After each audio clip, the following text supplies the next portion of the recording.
Deflected back. Snuggerud. He scores! Jimmy Snuggerud. What a goal as he was backing up to snap it in. Dragged in front there. Score! Jimmy Snuggerud on the doorstep. He's got 2 in the game as they checked it loose. And that'll do it. Bring out the Zamboni. The Blues have swept the 2-gamer in Western Canada. No, he just worked. You know, he was all over pucks. He was tenacious on pucks, hounding them. And then obviously that release is pretty special on the first goal. And the second goal, he's where you score goals, right around the net. Alongside Alex and T-Bone on BK. Alex, we used to talk about this a lot with Craig Berube, where he would switch up the lines, and then you'd look at it and you'd be like, I don't get it. Like, why is he doing this?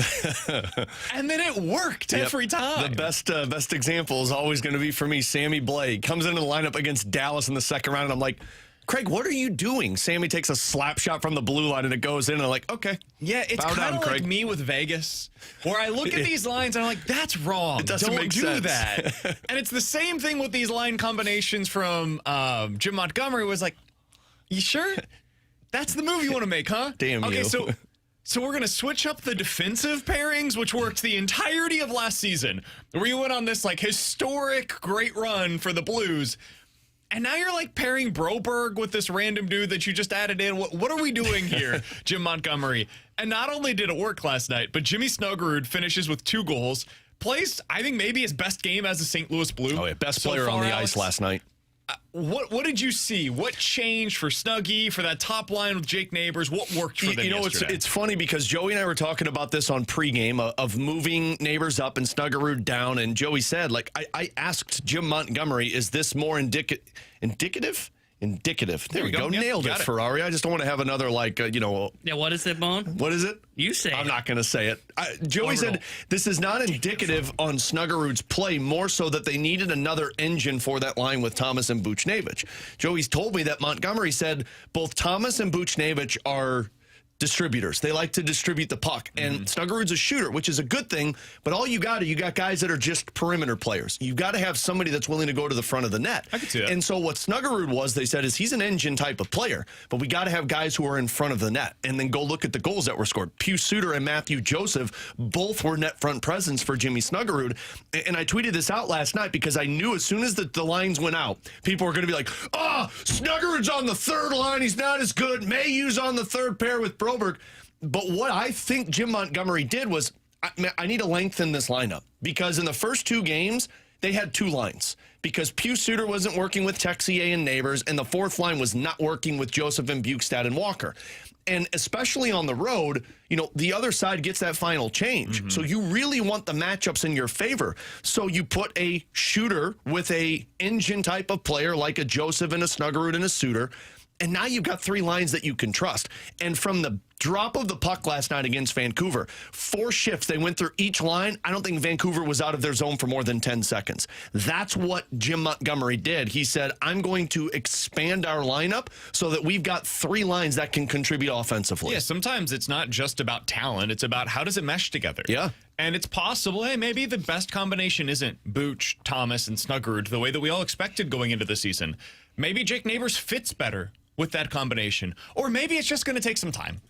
Maybe Snuggie just needs a little bit of time to get accustomed to where they're at right now, and a week from today, a month from today, a year from today, I don't know when it is, but eventually he ends up being exactly what that line needs with Thomas and Booch. Or maybe Booch is eventually bumped down to that third line, and it's Thomas and Snuggie and Neighbors that's on the top line together. We'll see. We'll see what it ends up becoming, but I liked the way it looked yesterday. You mentioned Pius Suter. We're not going to spend a whole lot of time on him today, but I do want to get to him real quick.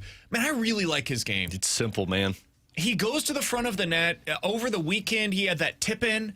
Yesterday, that pass, so underrated. Literally one touch. Yep. I mean, he gets it in immediately. Like, no thought to it whatsoever. He set up the goal from Jimmy Snuggerud. I know Jimmy Snuggerud, great shot as well, but Pius Suter basically, like, directly parallel with the net, and then right out of any kind of duress. It's Pius. Come on, man. And gets it over, pushes it over to Snuggerud, who has the wide open lane because there was so much gravity to Pius Suter, who had gone closer to the net. So I really like what he's bringing to that third line. And you can feel what it does to the lineup when you have 3 centers that you're comfortable with on the ice at any given time. Man, it's been since they had Ryan O'Reilly, Robert Thomas, Braden Shen that I felt this way. Yeah. That's what, 3 years ago now? Last couple of years, you just have never felt truly comfortable when they've had that third line center on the ice at any given time. Just look at last year. I mean, Sundqvist was your third line center. And I mean, I love Oscar Sundqvist, but he's not the player that he was when they won the Stanley Cup. So you've got 3 legit centermen. And I know there were people complaining about Braden Shen not bringing out the best in that Holloway-Kyrou line. I just think that Holloway-Kyrou line's getting some of the better matchups because of what they did last year. They'll be fine. I'm not worried about them. I'm not either. You've got to have Pius Suter on that third line that can do that. And also, it shouldn't go understated how impactful Matthew Joseph was in that game last night. Dude, he's been good this year. He's playing with speed. I like him. He's going hard in the forechecks. He had 2 blocked shots late in that third period last night. So it's just a line that's working for now. That doesn't mean it's permanent. Sure. This is what Jim Montgomery is going to do. It is a pack mentality type of group to where it's not going to be one line that wins the game for you every single night. It's going to be the third line, the fourth line, the second line. And you just have to find the right matches. And I do believe Jimmy Snuggerud and Pius Suter perform well because Pius Suter keeps it simple. Sometimes Robert Thomas is just way too good for everyone else out there that it's like, whoa, what's going on? But like that play was a perfect example of how to work with Jimmy Snuggerud. Just go to the front of the net, find the open space, and then let him do the work. Well, different players play differently, right? They like... Robert Thomas likes to play behind the net. Yes. There's a bunch of different stuff that goes Booch along does with too. that. And so you need guys that see the game the same way. And I think sometimes when you have meat and potatoes type of players, they can see the game the same way, and that works for Pius Suter. Mahomes Longbody over on the text line, 314-399-9646 is the Air Comfort Service text line, says, so you guys are surprised that Monty's really good at his job? No, not at all. I just love seeing more evidence of this. Like, it's just the latest reminder of how he's seeing the game and how he has a feel for what will work with the pieces that are at his disposal on any given night. Because really, you think about it, like these are chess pieces for him.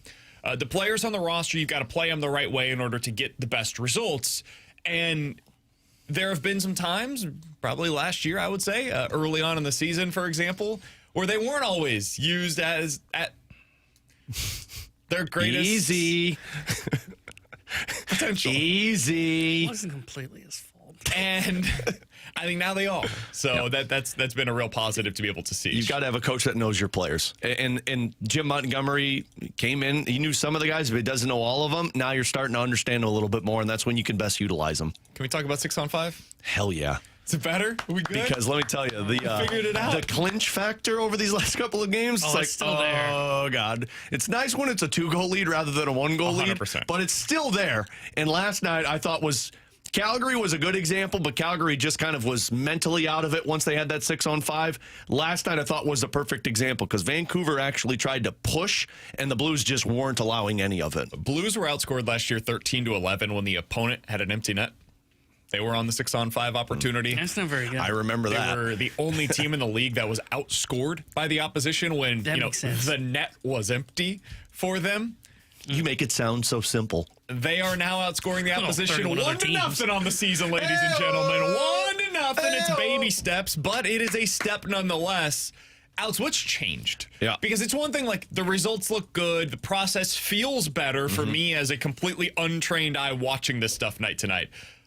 What are you seeing that is different? So I'll preface all of it by it was 2 games, but if you go back and watch that Winnipeg Jets Game 7, which I know not a lot of Blues fans want to do, but just do it for a couple of seconds. They were spread out in the sense of you had 3 forwards that were just pressuring the guy whoever had the puck, and it was just going back and forth, and you only had 1 layer in front of your goaltender, which that deflection's a lot easier if you get more bodies in front of your defenseman. So in these 2 games against Calgary, to me, the Blues are basically tight in the box, in the house of what the team calls it, where it's just you kind of like put a triangle right through the faceoff dot down to the crease. They've got the layer of defensemen in front of your goalie, then a layer of 2 forwards in front of the defenseman, and then they got 1 guy up top who's chasing whoever has the puck. So essentially what they're telling the other team is good luck getting the puck through 3 layers before you get to our goaltender. We're expecting the first guy in the layer number 1 to block whatever shot you have, Jake Neighbors last night, but if it gets past that guy, now you're going through 4 players to get to our goaltender. So they're just playing tighter in their own end and a little bit more calm in the chaos. chaos because in that Winnipeg game, it was chaos. It was just chasing wherever the puck was going. Now it's, we're going to stay here and we're going to defend our slot. Good luck trying to get it through us. All I noticed was that the best players were on the ice when the net was empty, and I like that too. I mean, So I like your example the and best your players explanation. were on the ice for the Blues against the Jets, and they just Booch was coughed the up one 2 who goals. missed Yeah, the just goal. glided right by Oh, them. there was other guys on the ice too. Yeah, the other best the other players. best players. It was Yeah. Thomas, it was Sundqvist, it was Shen. Sonny. I mean, Sundqvist is one of your better defending centermen. Yeah, he's not. Here, let's go back and not your top line. Let's go back and relive that game because we all want to. But I'm pretty sure that was your best players out there. I don't think your best defensemen were on the ice, were they? Was it yeah. Fowler it and was Parayko? Parayko. I think it pretty was sure. Parayko and Broberg. Well, all I know is last night Sonny was wasn't on the Fowler, ice. Parayko, Thomas, Yeah, let's see. Booch, and Neighbors. All right, so- that is your top line and your top pair with your number one goalie. That's who I want on the ice in those moments. It was Thomas, Booch, Shen, Parayko, Falk. Yeah, Shen shouldn't have been on the ice. Well, he was one of your better. Are you sure that's what it was? I'm looking at it right now. And then the other goal was Suter, Falk, Buchnevich, Shen, Sundqvist. Yeah, but that goal, that's not the group that you sure, want out there. that goal made it 3-2. That's but not then who you want out there. The next group that was out there was who you want out there. But and that they let it first one is what I'm talking Well, about. to be fair- that shouldn't happen. That's your third pair defensively and like your third line. Well, to be fair, the other guys were on the ice prior to that. Yeah, group. we'll call timeout. Get your best dude. I'm serious. I'm not kidding. Get your that best is dudes fair. out there. That is fair. And even Jim Montgomery said it after that game. Like, I should have called timeout to reset. They did not. You learn from your mistakes, and now they're 2-0 at 6-on-5. Stop it, Brandon. Yeah, well, they're outscoring opposition 1-0. They but won yes, the they have- game twice in 6-on-5. That's right. All right. Alongside Alex and T-Bone, I'm You say DK. tomato, I say mater. Coming up in 15 minutes, we'll be joined by Jeremy Rutherford, Blues insider for The Athletic. But next, aren't the Bills supposed to be this like behemoth of a team? Because they sure don't feel that way right now. We'll talk about them and whether or not they're having their Chiefs of 2023 season coming up next year on 101 ESPN.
The clock in Josh Allen's head is speeding up, and you really can't depend on this defense right now. They're getting run through, thrown on. That's not the thing you can lean on. You got to score a lot of points. Last night did not look good. That was Jeff Saturday earlier today over on ESPN talking about the Buffalo Bills. Alex, I think there's still a decent chance that the Buffalo Bills are in the AFC Championship game this year. I've seen almost zero evidence this season, though, that they are of that caliber of a team. Now, their schedule stinks. Here are their opponents thus far. Baltimore, who we now know, not quite what we thought they were good at the time that they played. The New York Jets, the Miami Dolphins, the New Orleans Saints, the New England Patriots, and the Atlanta Falcons. I don't think they have played a single team so far this season that I expect to advance beyond the divisional round. And I'm not sure if any of those teams will be playing in the divisional round this year. They may have played 0 playoff teams so far this season. That's at least in play. They're 4-2. Josh Allen has thrown for more than 255 passing yards exactly 1 time so far this season. The running game, which looked awesome for most of last season and at times this year, has gone silent over the last couple of weeks. I saw yesterday there was a piece over on The Athletic by a guy that writes about the Buffalo Bills who said their outside receivers, all of them combined, had fewer yards yesterday by 60 than Drake London had yesterday, who had 158 through the air. The defense stinks. The offense can't seem to put together consistent drives. Josh Allen looks incredibly frustrated out there right now, and he's reverted back to some of the decision-making processes that he had prior to last season. Alex, how concerned are you right now about the Buffalo Bills and where they find themselves? I mean, on like a scale of 1 to 10, I'm right in the middle, 5 or 6. I think we all see what the problems are for Buffalo. They don't have anybody who is elite in the passing game with Josh Allen. Like, you're trying to make this work with Josh Palmer, Khalil Shakir, who's been good for them, Keon Coleman, who hasn't lived up to the expectations, and Elijah Moore. But I would ask this question. Isn't that exactly what they had last year? And didn't last year we look at it and say, Josh Allen, borderline MVP candidate? Yeah. But at some point, if not the MVP. But at some point, I think frustration takes over, and that's why you see Josh Allen make these mistakes he's resorted back to. Like, I think you start forcing the issue if these guys aren't working. It's just weird, though, right? Because, like, this offense was great last season. We never had any questions about their offense. Now, the defense, there were some legitimate questions about, and ultimately that's why they lost in the playoffs. They couldn't stop the Chiefs. But you went through the regular season, they were a top 5 offense in the NFL. You got into the playoffs, scored 31 against Denver, scored 27 against Baltimore. They scored 29 against the Chiefs. That wasn't the problem for them. It was the defense that couldn't make any stops.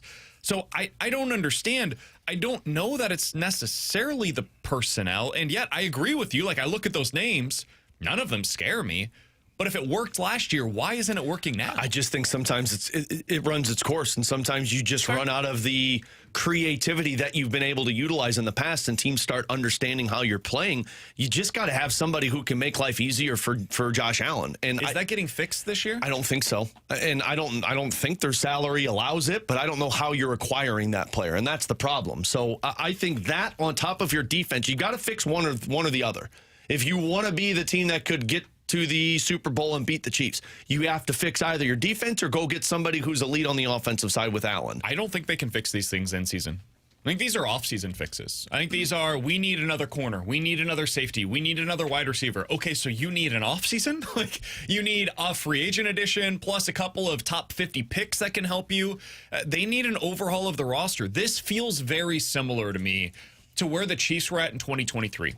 You think about it, 22, the Chiefs' offense was awesome. That was the first year post-Tyreek Hill. They had Marquez Valdez-Scantling, Juju Smith-Schuster, and I was like, oh, man, they fixed this thing. Like, they figured it out. Top 5 offense in the NFL that year, took the league by storm. They were great. They ended up going to the Super Bowl and winning it that year. The next year, they come back, and that was the year where guys are lining up off sides. Patrick Mahomes is yelling at a ref after a game against the Buffalo Bills. Like, all of the frustration down the stretch, all of those different things. Now, of course, they still go to the Super Bowl, but, you know, that's the thing that the Chiefs do, not the Bills.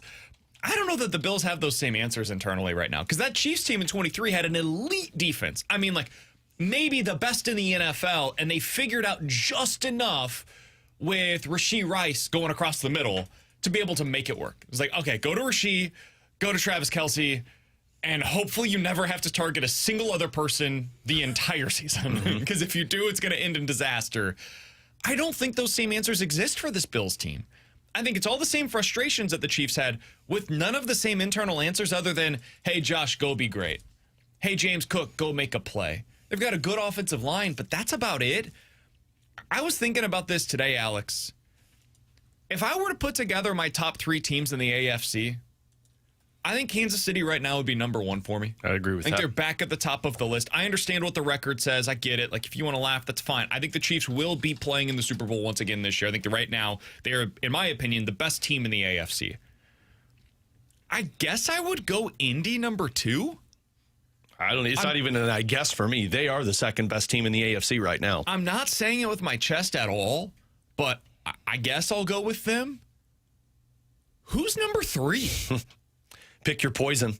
I think you could say the Bills.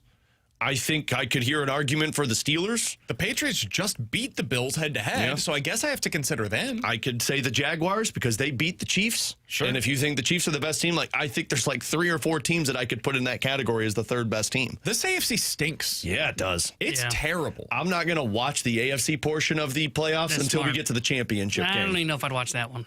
Just the Super Bowl? Yeah. Okay, For the I'll AFC. tune in there. I mean, is there anybody that you look at right now in the AFC? I know people don't want to hear this from me, so I'll ask you guys. Is there anybody that you see in the AFC that can even give the Chiefs, as currently constructed, a run for their money? I think the Colts can. Really? I don't trust it, but from what I'm seeing so far this season, their defense can make life tough on the Chiefs. And I don't trust Daniel Jones, but if I'm going to say he's in the MVP conversation, then I got to at least see what it looks like. So we're going to get to January. Chiefs are going to be like a 7-point home favorite against the Colts. And you're going to be like, I'm taking the Colts plus the 7 points. No, absolutely not. But you ask me right now, and I think from what the Colts have done this season, I can't say that they couldn't play tight with the Chiefs. I'd be shocked. Truly, I know that. They just gave up 27 to Jacoby Brissett. I think this defense is starting to show it might not be as good as we gave it credit for. Look at the opponents that they've done well against, man. They shut down the Dolphins, who stink. They gave up 20 against Tennessee. They gave up 28 to the Denver Broncos, 27 against the Rams. Anytime they go up against a competent offense, they're giving up pretty significant points. I think the offense is solid, but I think it's kind of similar to what we saw with the Minnesota Vikings a year ago. Like, all right, congratulations. You got to your 11-12 victories. We'll get to the playoffs, and then nobody's going to believe in you. And we're all going to be proven correct in January when you go up against a team that actually has a pulse, and they beat you when the lights are the brightest. Yeah, I think Way the to only say it one, right there. I'm kind of with BK. I would not trust the Colts. The one that I still would say, and I know we're talking negative on them here, would be the Bills, and it's all Josh Allen related. I think you're right. Part of the struggles for the Bills right now is Josh Allen's just not playing that great. And to be fair, I just went back and looked at his first 5 games last year. It looks very similar. They started 3-2. He didn't have gaudy numbers. He didn't have.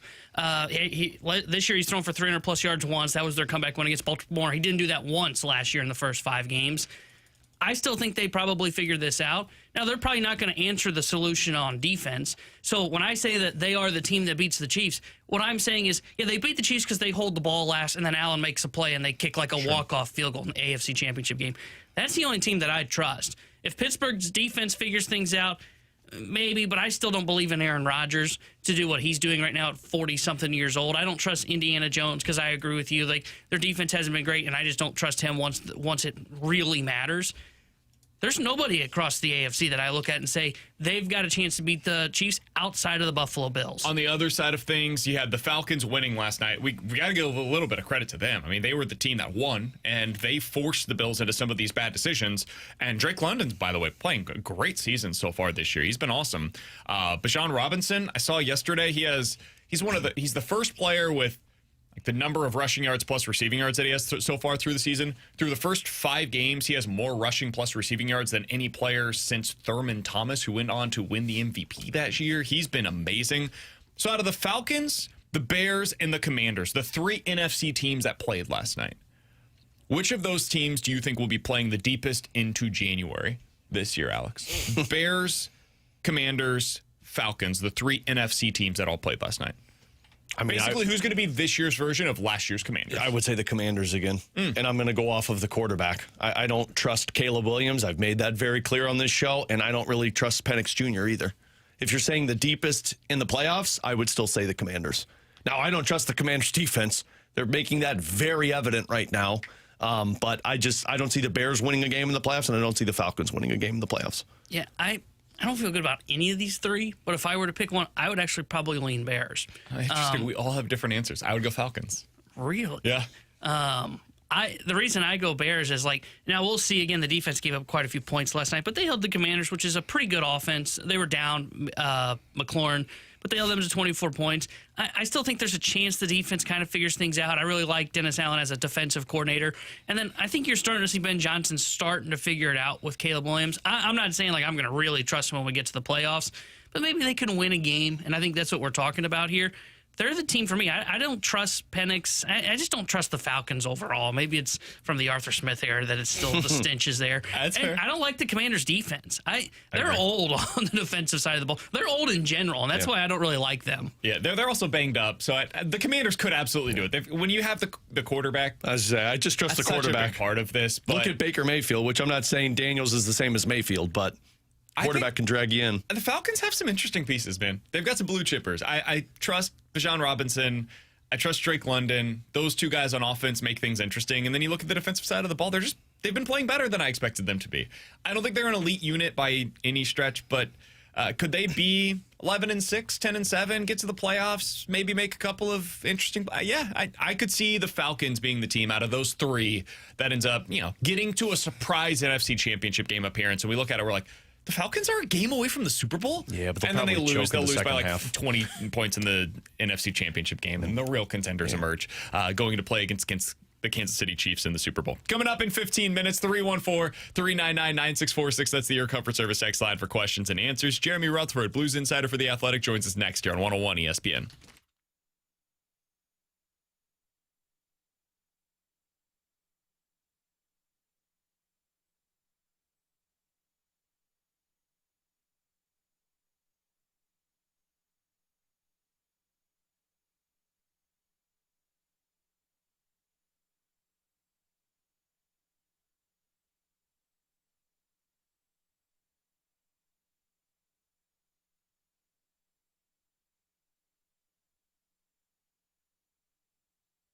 Alex Ferrario with you to tell you about my friends out at Ted Drew's, the St. Louis tradition that has been around since 1929. It's open daily, and no matter what the temperature is outside, a hot summer day, a fall evening, Ted Drew's frozen custard is the perfect treat for any occasion. And you drive down there off of Chippewa, you see everybody in the parking lot spending time together, enjoying their time with family and friends. That's what Ted Drew's is about. 4 generations, families have been running Ted Drew's, and it's been built on quality service and a love for St. Louis. And personally, I always go down there with my girls on Friday. It's always so much fun to just kind of have those core memories built into them, knowing that we get that night out. And when you're there, you can mix and match whatever you want to do. My daughter loves just Oreo and vanilla custard. That's all she wants to do. But maybe you like the specialty flavors of the Blue Note. It's fall season. My guy T-Bone loves pumpkin. Well, how about the Great Pumpkin? It's a slice of pumpkin pie mixed with Ted's original vanilla custard, and it's topped with whipped cream. So while you're there,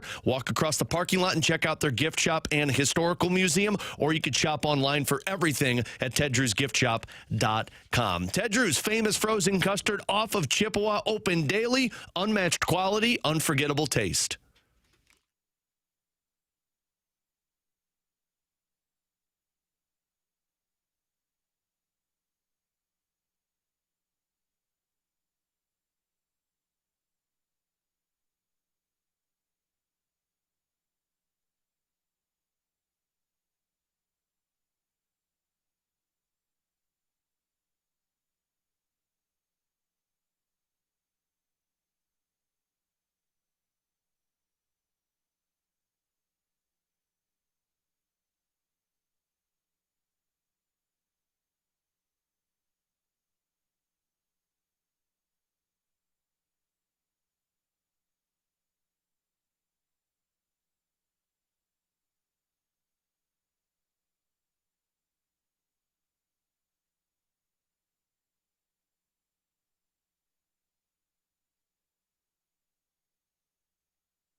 Tanner Hendrickson here with a Sports Center update driven by Johnny Londoff Chevrolet and Johnny Londoff Autoplex. Blues took down the Vancouver Canucks last night by a score of 5-2. They are off today before they return to action tomorrow night when they host the Chicago Blackhawks. Well, pregame coverage tomorrow starting at 7:30 with Alex Ferrario, with puck drop at 8:30 with Chris Kerber and Joey Vitale. This Sports Center update is driven by Johnny Londoff Chevrolet and Johnny Londoff Autoplex. See him at Londoff.com. Chevy, together we drive.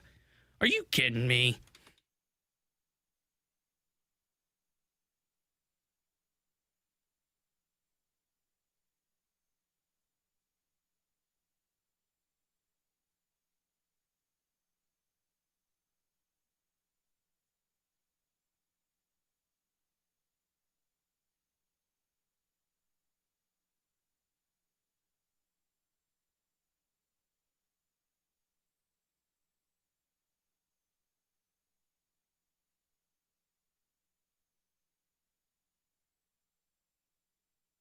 Big win for the Blues last night. Looked good. Even at 6-on-5, it went well for the St. Louis Blues. Win 5-2 in Vancouver. Jeremy Rutherford, Blues insider for The Athletic, joins us now to break things down via the Callier and Thompson hotline. JR, how you doing today, man? Doing well, guys. Just pulling into Centene. The Blues got in late, and they're expected to be on the ice. We'll see how many of them. 12:30 today, and get a chance to talk about these two big wins afterwards. You know what, JR? They're not allowed to say they got in late because they played at 6:30, which is just a gift given from the NHL. A game in Vancouver that starts at 6:30 local time. Love to see it. Fantastic. Well, I'll tell you what. That was my tweet a couple minutes into the game. I said we should write up a petition to start all these games in Vancouver at 6:30 p.m.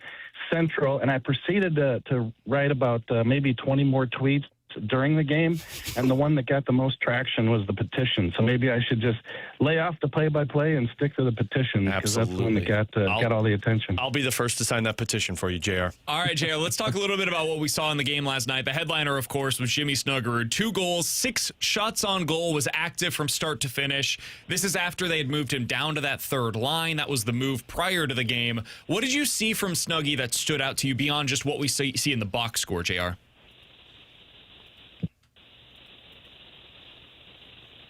He's suffered at the hands of Centene Community Center. There we are. I'm here. He did what my dad does. It disconnects from the Bluetooth. Yeah, no, it actually wasn't a Bluetooth, just faded there for a second, but I did hear the question, and so I'll pick it up there. I like to listen to what Jim Montgomery says, and, Alex and 101 ESPN had Jim Montgomery on, and I know that you guys talked about it last night, Alex, is they want him to play reactive hockey, and so I understand what Jim Montgomery is saying, guys, when he said that, hey, this wasn't indicative of how Snuggerud played in the first game or the first 4 or 5 periods.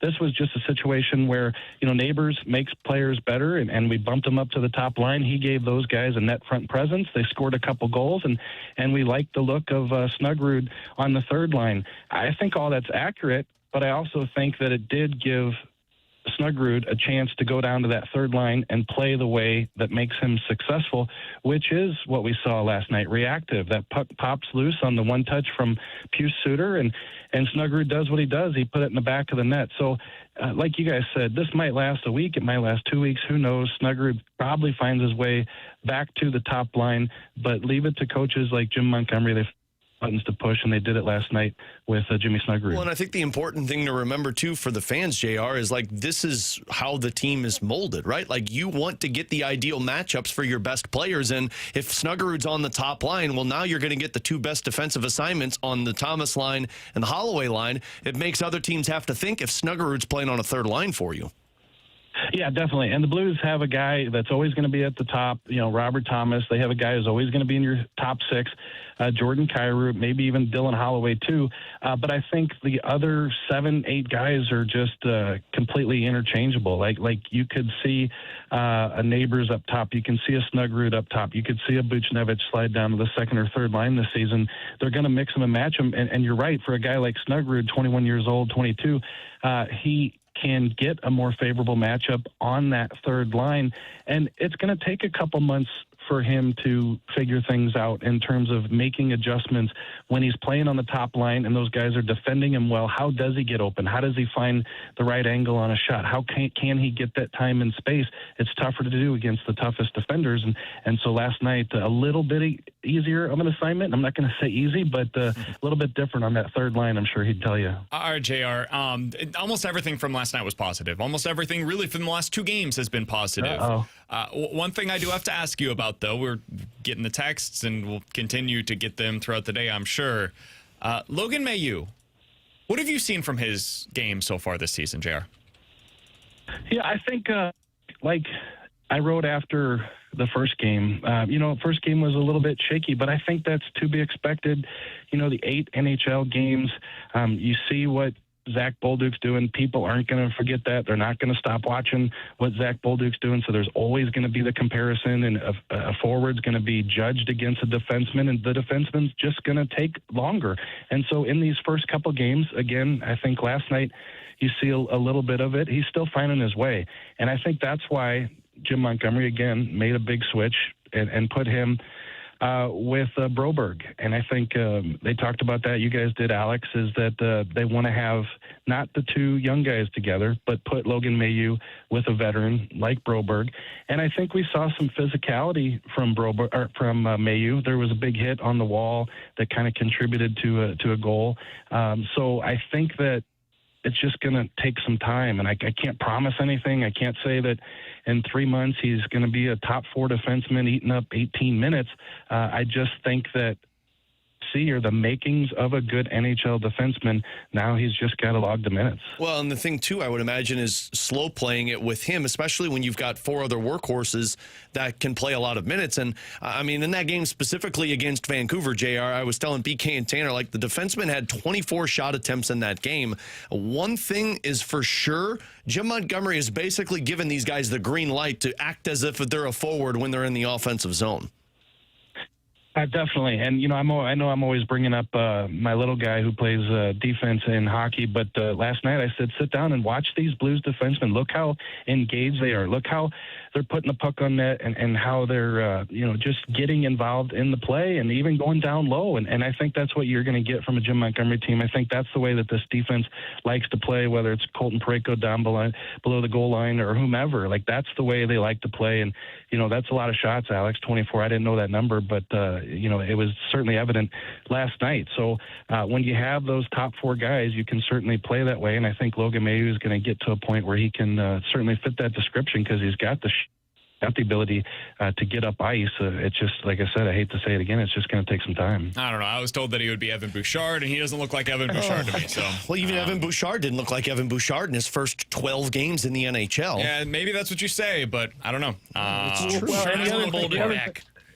Well, the other thing is we wrote several times in the and talked about it that he's NHL ready, and that was the quote from Jim Montgomery, right? He said this guy's NHL ready, and then a game, 2 games in, people are saying, hey, I thought I was told this guy's going to be NHL ready. Well, you're NHL ready to begin that next chapter, and then they should have start getting some games under your belt. Yeah, that probably should have been the way. Stop interrupting him, BK. Damn. Yeah. No, you're right. Also, Evan Bouchard's first 12 games in the NHL, 1 goal, 2 assists, and a -5. Everybody needs to relax. All right, well, we'll see Game 13 if against the Logan Blackhawks Mailloux is ready to go or not. JR, it's been great to be able to catch up, man. Enjoy yourself out there at Cinti, and we'll talk with you again next week, my friend. Sounds good. Thanks, guys. See you, JR. That's Jeremy Rutherford joining us as he does each and every week here on BK and Ferrario. Appreciate his time as always. I just, I can't wait to talk Mailloux because somebody needs to put you in your place, Brandon. I think he's off to a slow start, and I think we all expected him to get off to a slow start. Well, that's on you. Everybody needs to relax. It'll come. There are, we've had the text, and it's the obvious comparison because they're the 2 local teams. There are a lot of comparisons that are kind of similar in this regard, though, to the Randy Arozarena trade. And I don't mean that it's going to end as poorly as the Randy A trade did, but Randy Arozarena was ready to be a big leaguer when that trade was made. And you looked at the other side of it, it was for a left-handed pitching prospect. He was not ready to be at the big league level. So it was always, no matter what happened with Randy A, it was always going to be about, hey, over the next 5 years, what can Matthew Liberatore become for the Cardinals? Now, Randy A went on to be just a really good player for the next 5 years, and exactly what the Cardinals had been lacking. And Libby, like up until this season, just never lived up to the expectations, so it more or less failed for the Cardinals. It doesn't have to be a failure, depending on what happens now with Libby, but it was not the trade that they wanted it to be. Yeah. The Mailloux thing is kind of similar in that it's going to be about what happens over the long haul here. It's also about what you have.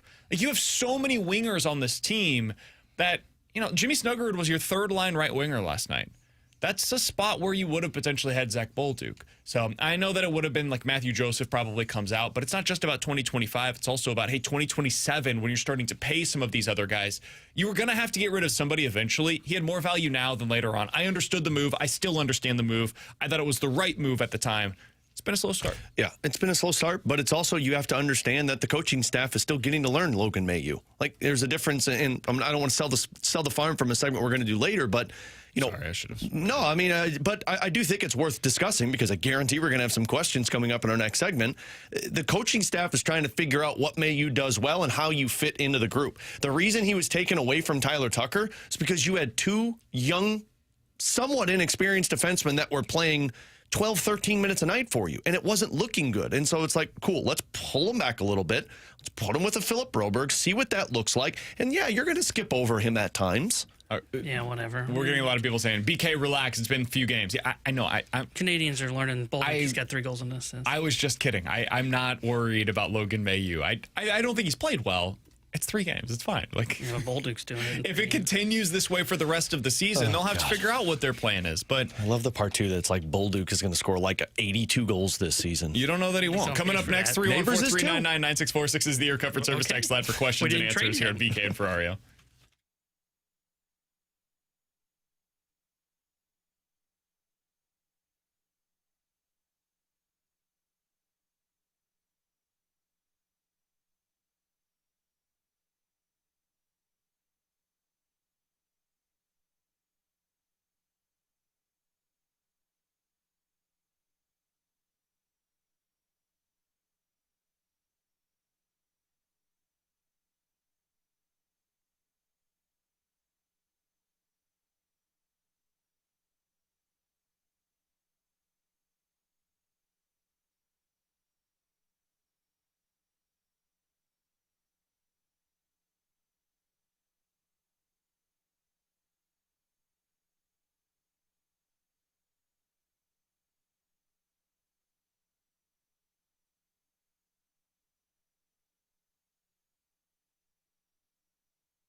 All right, 314-399-9646 is the Air Comfort Service text line for questions and answers from Salty Bald Dad from Caseyville. I'm really glad you said dad.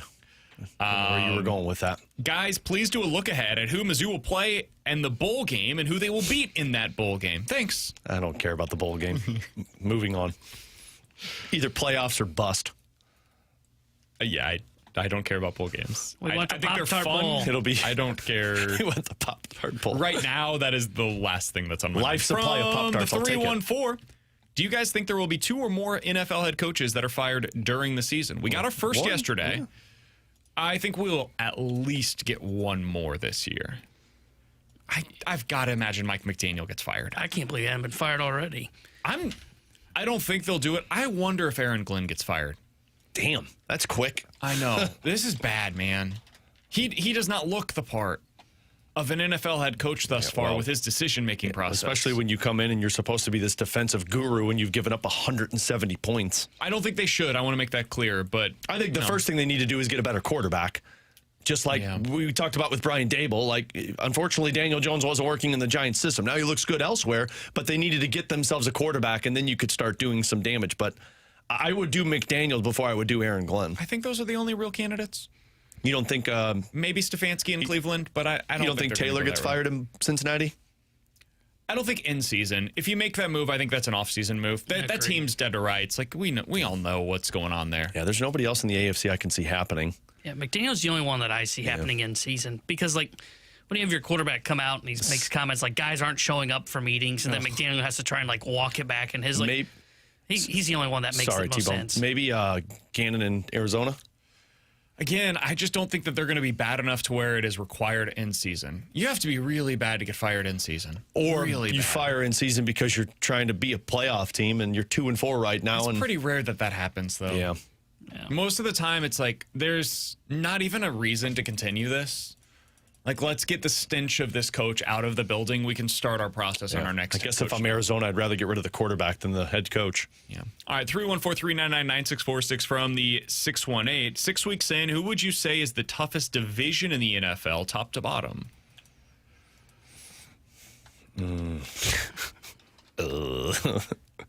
I guess I would say the NFC North.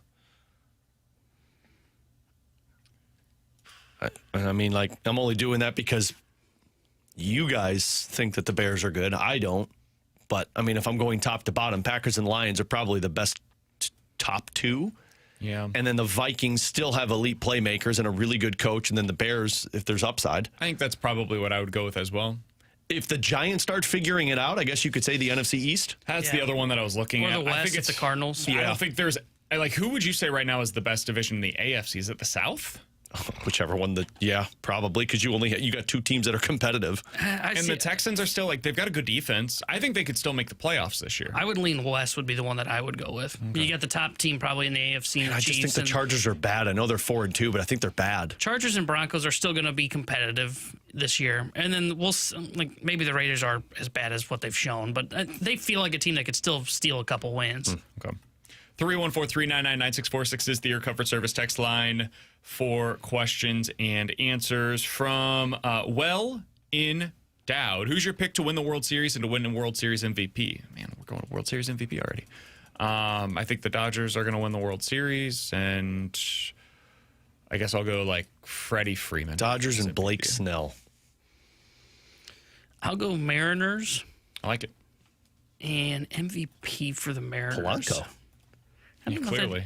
he's been great. I don't know if I'll go Julio. Julio feels like he'd have a big World Series. The Dodgers bullpen's the reason that I am skeptical that they can win the World Series. Talking about, man, they closed it out last night. Not really. Trinan looking great at like 55 years old. From the 636, hockey question for Alex. What's the deal with smelling salts in hockey players? I don't see it in any other sports. Oh, no, it's a big thing I was in going other to say, sports. it's big elsewhere, right? It's huge in the NFL. Definitely a thing that they get into. I don't think I've seen this in baseball. I feel like there's just too many games. Yeah, you don't need And it's not as salt. intense. It's more of a like long grind throughout the season. Whereas like the NFL and the NHL are so quick, right? You have It's to going be back ready. and forth, and it's immediate, and everything is urgent. So I think that's probably part of why. Yeah, I mean, it's just, you see him using it. You ever and tried it's- it? Yeah. This guy used to, when we played softball, he would bring it, and ooh, it's like, nope. It made Nothing like needing that me for- sneeze, and I'm like, man, I'm gonna start sneezing blood. I need to stop doing this. I've So, never nope. done it before. It's intense. And like, you see them do it where it's just you kind of rub it over your nose. Like I did the whole like, I'm like, oh man. Not fun. Not from fun. Driver Rob. Guys, hoping to go to Good News Brewery soon. What's your go-to beer and pizza order there? I gotta get Good News to do some advertising on here. That's why you brought it up. Pizza, I typically go with, there's a bunch of them that are good. I like their pepperoni one that they've got. It's got I throw some jalapenos on there. And then the beer, Local 636 is always good. It's their IPA. I don't know if everybody likes IPAs, but they do some good ones over there. Some of their lagers are really good as well, but they switch those up depending on when you go. 314-399-9646 is the Air Comfort Service text line for questions and answers. Last one here. Guys, the Dodgers are horrible for baseball. How is this fair for anybody? Hey, man. It's not. Welcome to baseball in 2025. Coming up next, Blame where does Rob. Eli Drinkwitz rank among the best coaching candidates currently in this year's college football cycle? We'll talk about it next year on BK and Ferrario.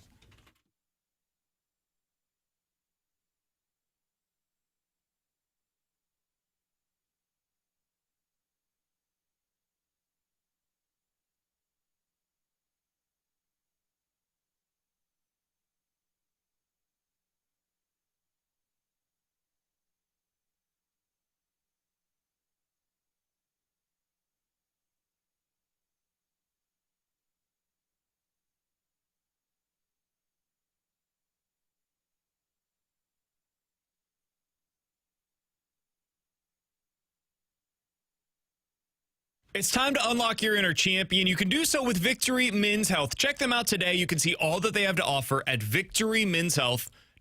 That's victorymenshealth.com. And when we get there, you can read about what they can do to help you with erectile dysfunction issues that you may be dealing with. You can find out what exactly they can do to help you lose that unwanted weight, or you can check out what it means for you to get your low testosterone checked and what it would mean for you whenever you end up getting those levels boosted back up to the healthy range of adult men. All right, when you go over there to Victory Men's Health, they'll be able to unlock your inner champion. They've done this for me. They can do it for you. They have 4 great locations across the St. Louis area. O'Fallon, Illinois, O'Fallon, Missouri, Sunset Hills, and the location that I personally go to as well, out in town in country. Book that first appointment today at victorymenshealth.com. It's an incredibly easy process. You put in your name, email, phone number, tell them BK with 101 ESPN sent you, and tell them what it means for you to unlock your inner champion. They can do it over at Victory Men's Health. Check them out today at victorymenshealth.com. That's victorymenshealth.com.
Alex, I was listening to a podcast yesterday, and they were talking about the Penn State job. This is my favorite topic right now in college football because I think it speaks to so many of the different elements that are taking place currently.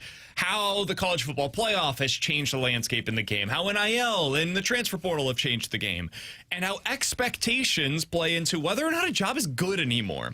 Or maybe that's not fair. Whether or not a job is great or elite the way that it once was. And if you should leave a program like Ole Miss or Indiana or Mizzou to go to greener pastures or what used to be greener pastures at a place like Penn State. So here's Tom Fornelli and the guys on his podcast talking about, yes, Eli Drinkwitz. Eli Drinkwitz is a name that I think has to be on their list. That's the one I brought up on HQ. I think you're doing a disservice to yourself if you don't at least check to see how interested he would be in this gig. He recruits really well. He's been very progressive in terms of like embracing some of the NIL stuff. He also, I think, has done a tremendous job of he's had to replace coordinators as bigger programs hire them away. And one of the hallmarks of good coaches is that they do hire better, they continue to hire good coordinators to figure it out. He could bring his quarterback with him too. Bring his quarterback with him too. Drink is an MFer, and I say that endearingly. Like if you need somebody to poke the bear and sort of rile things up. If you want someone who's going to be able to get a little chesty against the old guard, Drink is an MFer who I think could at least occupy that space of where Penn State sits, just kind of vibes-wise in the Big Ten. Listen, man, let me start out by this. I don't want Drinkwitz to leave. I think he's a great fit at Missouri. I think he has a really freaking awesome job right now at Missouri. He has everything he could ever ask for. They'll match whatever the money is anywhere. That's not going to be a problem. He's already top 10 in all of college football in money. That's not an issue for him. This decision will ultimately be made on whether or not he thinks he can win a title at Mizzou. And maybe the answer is no when he decides, I need to go to Penn State. I need to go to Auburn. I need to go to Florida to be able to get that opportunity. And if so, God bless, Godspeed. Thank you for making Mizzou a better program than where you found it, right? And we can have that conversation when we get there. How likely is that? I truly do not know, man. Really, I don't know. I think this season might have a lot to do with it. I mean, if he continues winning this year and they get to the college football playoff, I think that gives him every reason not to leave because it proves to him, it proves to Mizzou fans, it proves to everybody, I can do it here. Why would I need to go elsewhere to build what I've already built here at the University of Missouri? But, if I'm Penn State, of course I call Eli Drinkwitz. It's the same reason that I'm calling Curt Cignetti. I want to get the best coach possible for my job. And just looking out at the landscape of college football right now, there aren't a ton of options that make sense for a place like Penn State or Auburn or Florida if I'm truly going to upgrade, especially at Penn State. Florida, you're going from Billy Napier to whoever the next coach is. Yeah, you'll figure it out. You'll be all right. Auburn, your last guy has been a disaster so far. I think Hugh Freeze is a good football coach. It has not worked at Auburn for a million different reasons. Penn State's replacing a dude that consistently got to double-digit wins. It's not going to be easy for the next guy to live up to those expectations, so you better be aiming for the moon. You better be aiming for Cignetti or Drinkwitz. Hell, to me, I'm not sure Matt Rule is as good of a hire as either of the two names that I just mentioned, because everywhere he's been, he's also failed to get this big win. And he's had multiple opportunities to be able to do this already, whereas Drinkwitz has really just had a year and a half to live up to those expectations. So that's where I fall on this. I do think it makes all the sense in the world for Penn State to target him. I still don't know how much interest Eli Drinkwitz would have in that job, though. Where do you fall on this, Alex? I mean, if I'm putting just myself in Drinkwitz's shoes, I wouldn't want it because, man, I run a state. I'm a hero in this state for what I've done with Missouri, and I just got to be a double digits team. And yeah, people want more, but they look at this as a successful season overall as a fan base. So, but I understand it. It's Penn State, and you can require or you can ask for anything you want in terms of money and everything, and you'll get it. And you get to go there, and you get to be the top dog. So I could understand Drinkwitz. The part for me that if you're Penn State, you're casting a wide net. You were throwing it out to college football and asking every single person to see who answers. Yeah, you said there was a report earlier today. I don't even know, speculation that they would be reaching out to Marcus Freeman from Notre Dame. Yeah. And he basically said, unless he picks up a crack problem, he's not going to be taking that job. But that's the thing. You're calling all of these people. I guess the part that I'm just confused by is if I'm Penn State and I fire James Franklin, who coming into this season was in that second tier, if not the top tier of coaches. Mm-hmm. But what was the biggest thing about him? Well, he can't get the job done. So you're going to go get another guy that can't win the big game, but it's the best of what you have available to you. I was about to say, so who's the guy that has won the big game? Signetti, but he hasn't even won the big game. Signetti did. He did last week. Yeah. But I guess what I mean is when you get to that next level. He hasn't had that opportunity just yet. But the big game also for Penn State is the regular season too. They're not getting over the hump in the regular season or the playoff. Yeah. At least for Signetti, he's shown the capability during the regular season. Your point on Drinkwitz, though, is well made. Yeah. He's one of those, and it's against Tennessee where they ran all over them. But beyond that, he hasn't won that quote-unquote big game either. That's why this Alabama game was so big. The same thing is true, really, of Matt Rule. His biggest question is, can he win the big game? Lane Kiffin's had a few of them, but I would say one of the biggest questions for him is, can he sustain it? Because they have some stinkers on their resume where, they'll win that game here or there, but they also lose a couple that they have no business losing. They'll randomly lose against Kentucky or an unranked opponent. And you're like, what the?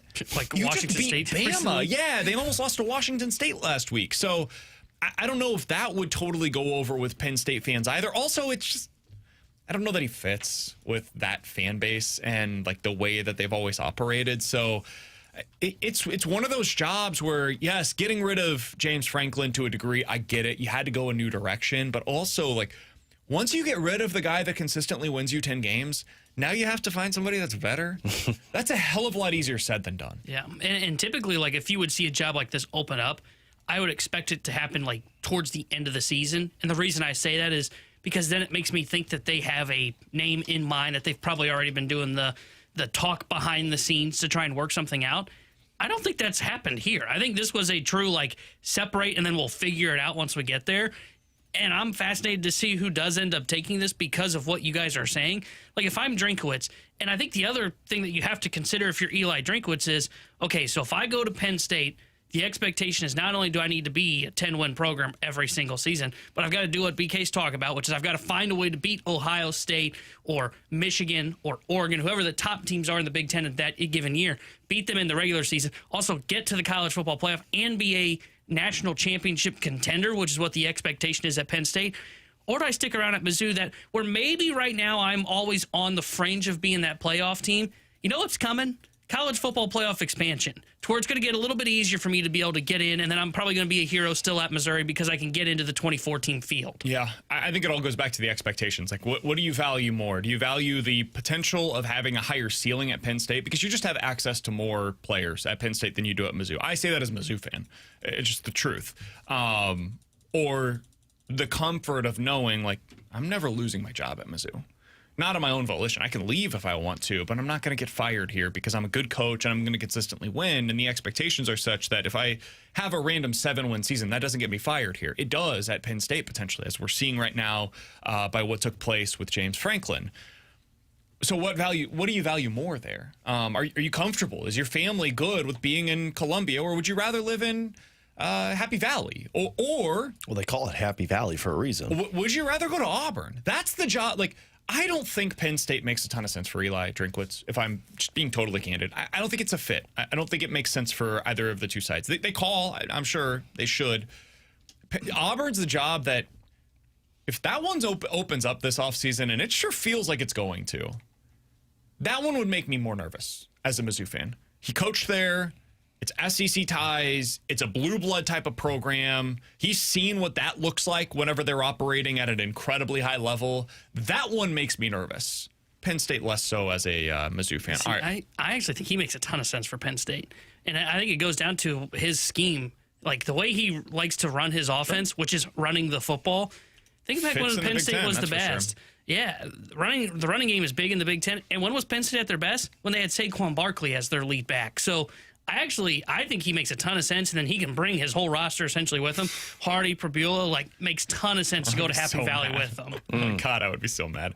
All right, last thing that I wanted to get to here. So Brandon Walker works for Barstool. I actually like his work. I think he does a good job over there. He's funny. He's well informed. He's as he would say, a ball knower. He had some issues with the way that we approached our Mizzou versus Alabama discussion last week. Take a listen. I can be an asshole on Twitter and everything, but there is nobody in this country that has a microphone in front of their face that has believed and hyped up the Missouri Tigers, Missouri Tigers of all teams in this country than me. I did it 2 years ago. I said, hey, 10-2's coming this year. They went out and got 10-2. I said, pump the brakes a little last year. It's going to be a little reset. It happened. This year I said, look out. This Missouri team can be really good. And they are really good. And the other day, I was pumping the tires of this team, and I was saying, listen, for Alabama, this isn't that big of a game because they play in these games all the time. For Missouri, if you're a Missouri fan, this is the biggest game of your life. And I was using hyperbole to prop up the magnitude of the opportunity that Missouri had. Obviously, they've had big games when they've lost them all, but they've had big games when they lost the SEC championship game in 2013 and 14, when they lost. And Missouri fans had the most bizarre reaction of all time. They destroyed me online. Their local media guys are calling me out. They're saying, we've had bigger games than this. This isn't that big of a game to us. We played Auburn in the championship game. They beat us 59-42. Like, God, you want to remember that? And now look at you losers. God, I have done nothing but pull you into the national spotlight. And you spit on my face? You drink. You Missouri. All y'all. That was towards BK. First of all, I mean, when you're right, and he was right. Second of all, like, I think we just have different jobs. His job is to look at the game from a national perspective. I think he does a really good job of that. And he's right. Like, we said this last week. It's a huge game for Mizzou. And what he's saying there is not inherently wrong. Our job is to look at it from the local perspective. And we looked at it through the prism of, yeah, it's a really big game for Mizzou. Where does it belong in the ranking of, like, the biggest games for Mizzou? The answer was not number one. It was not the biggest game of the last 20 years. It's probably like 7th or 8th, though, which suggests, because Missouri has been a really good football program in 2007 and 2013, 2014. They've had a couple of other years where they were interesting as well. 2010, for example. They've had some big seasons. The fact that it's a top 10 football game over the last 20 years for Mizzou speaks to how freaking massive that game was. But yeah, he got a little upset about us pushing back. Well, I get why you like him so much. Very Tony. Yeah. Very Tony. BK's trying to dry off Brandon after he spit on him, as he made reference to. Also, this guy like acting as if you're the reason people care about Mizzou. Come on, man. Calm down. I get why you like him. He was right. He was right. I also don't like being called the many foul words that he used at the end. You need to chill on the name calling, all right? We're all fans your feelings here. Are hurt, BK. If they weren't, you would skip over this like everyone else is. No, I thought it was a great rant. I do love a good rant. And B, hey man, if he's gonna talk about it and it's gonna reference something that we mentioned on the show, like, yeah, we'll go ahead and discuss it. I got no problem with that. I like how he listens to our show. Yeah, he's a big fan of BK and Ferrario, so I'm hearing. He apparently saw my video on Twitter and tweeted back about it, and he didn't like it. Yeah, he didn't like it. Oh, so it is your fault. I knew it. Yeah, it's me and apparently Brendan Schaefer was saying stuff about it. Shocker. I mean, I wish he would have called you out by name.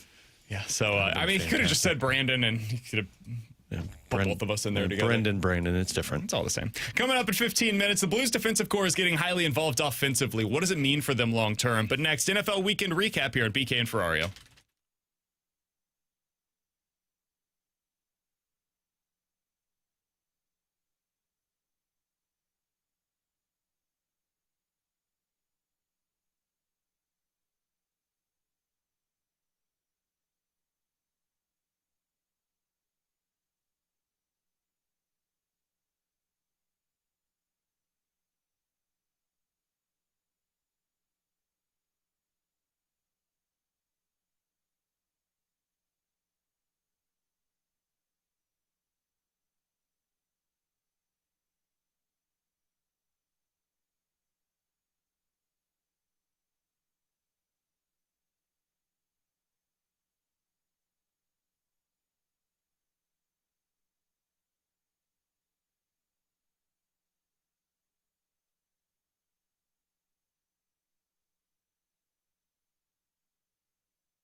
All right, alongside Alex and T-Bone on BK, let's dive into our NFL weekend recap. I want to start this week a little differently because I tried to do this last night.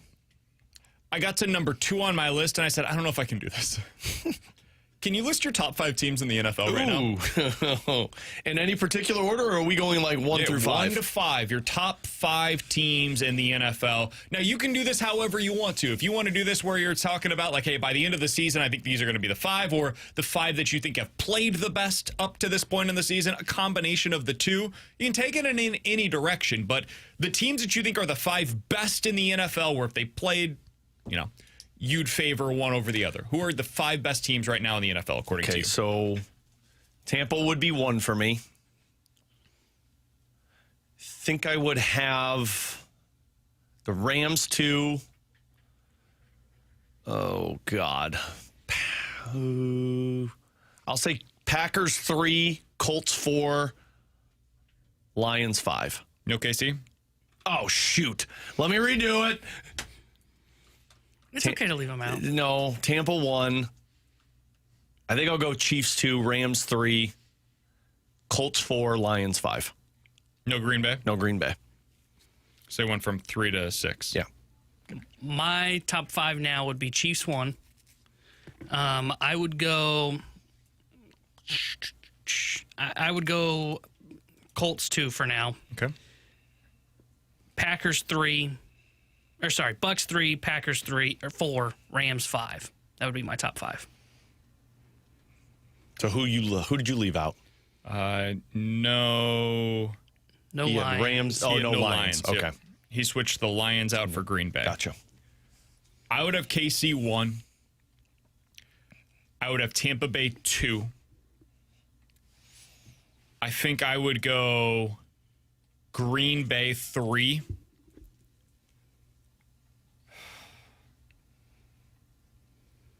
Dude, this sucks. I would probably go with the Rams at 4.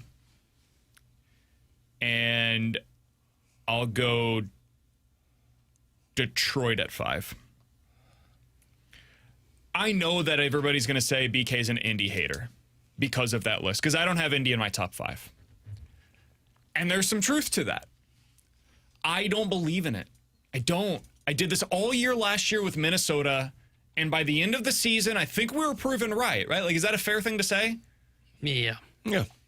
They're not a team that I take seriously as a championship contender. That does not take away from, like, if you're a Colts fan right now, you should enjoy the hell out of this. This is awesome. It's all found money. Nobody saw this coming. Your team's probably going to win, like, 12 games this year.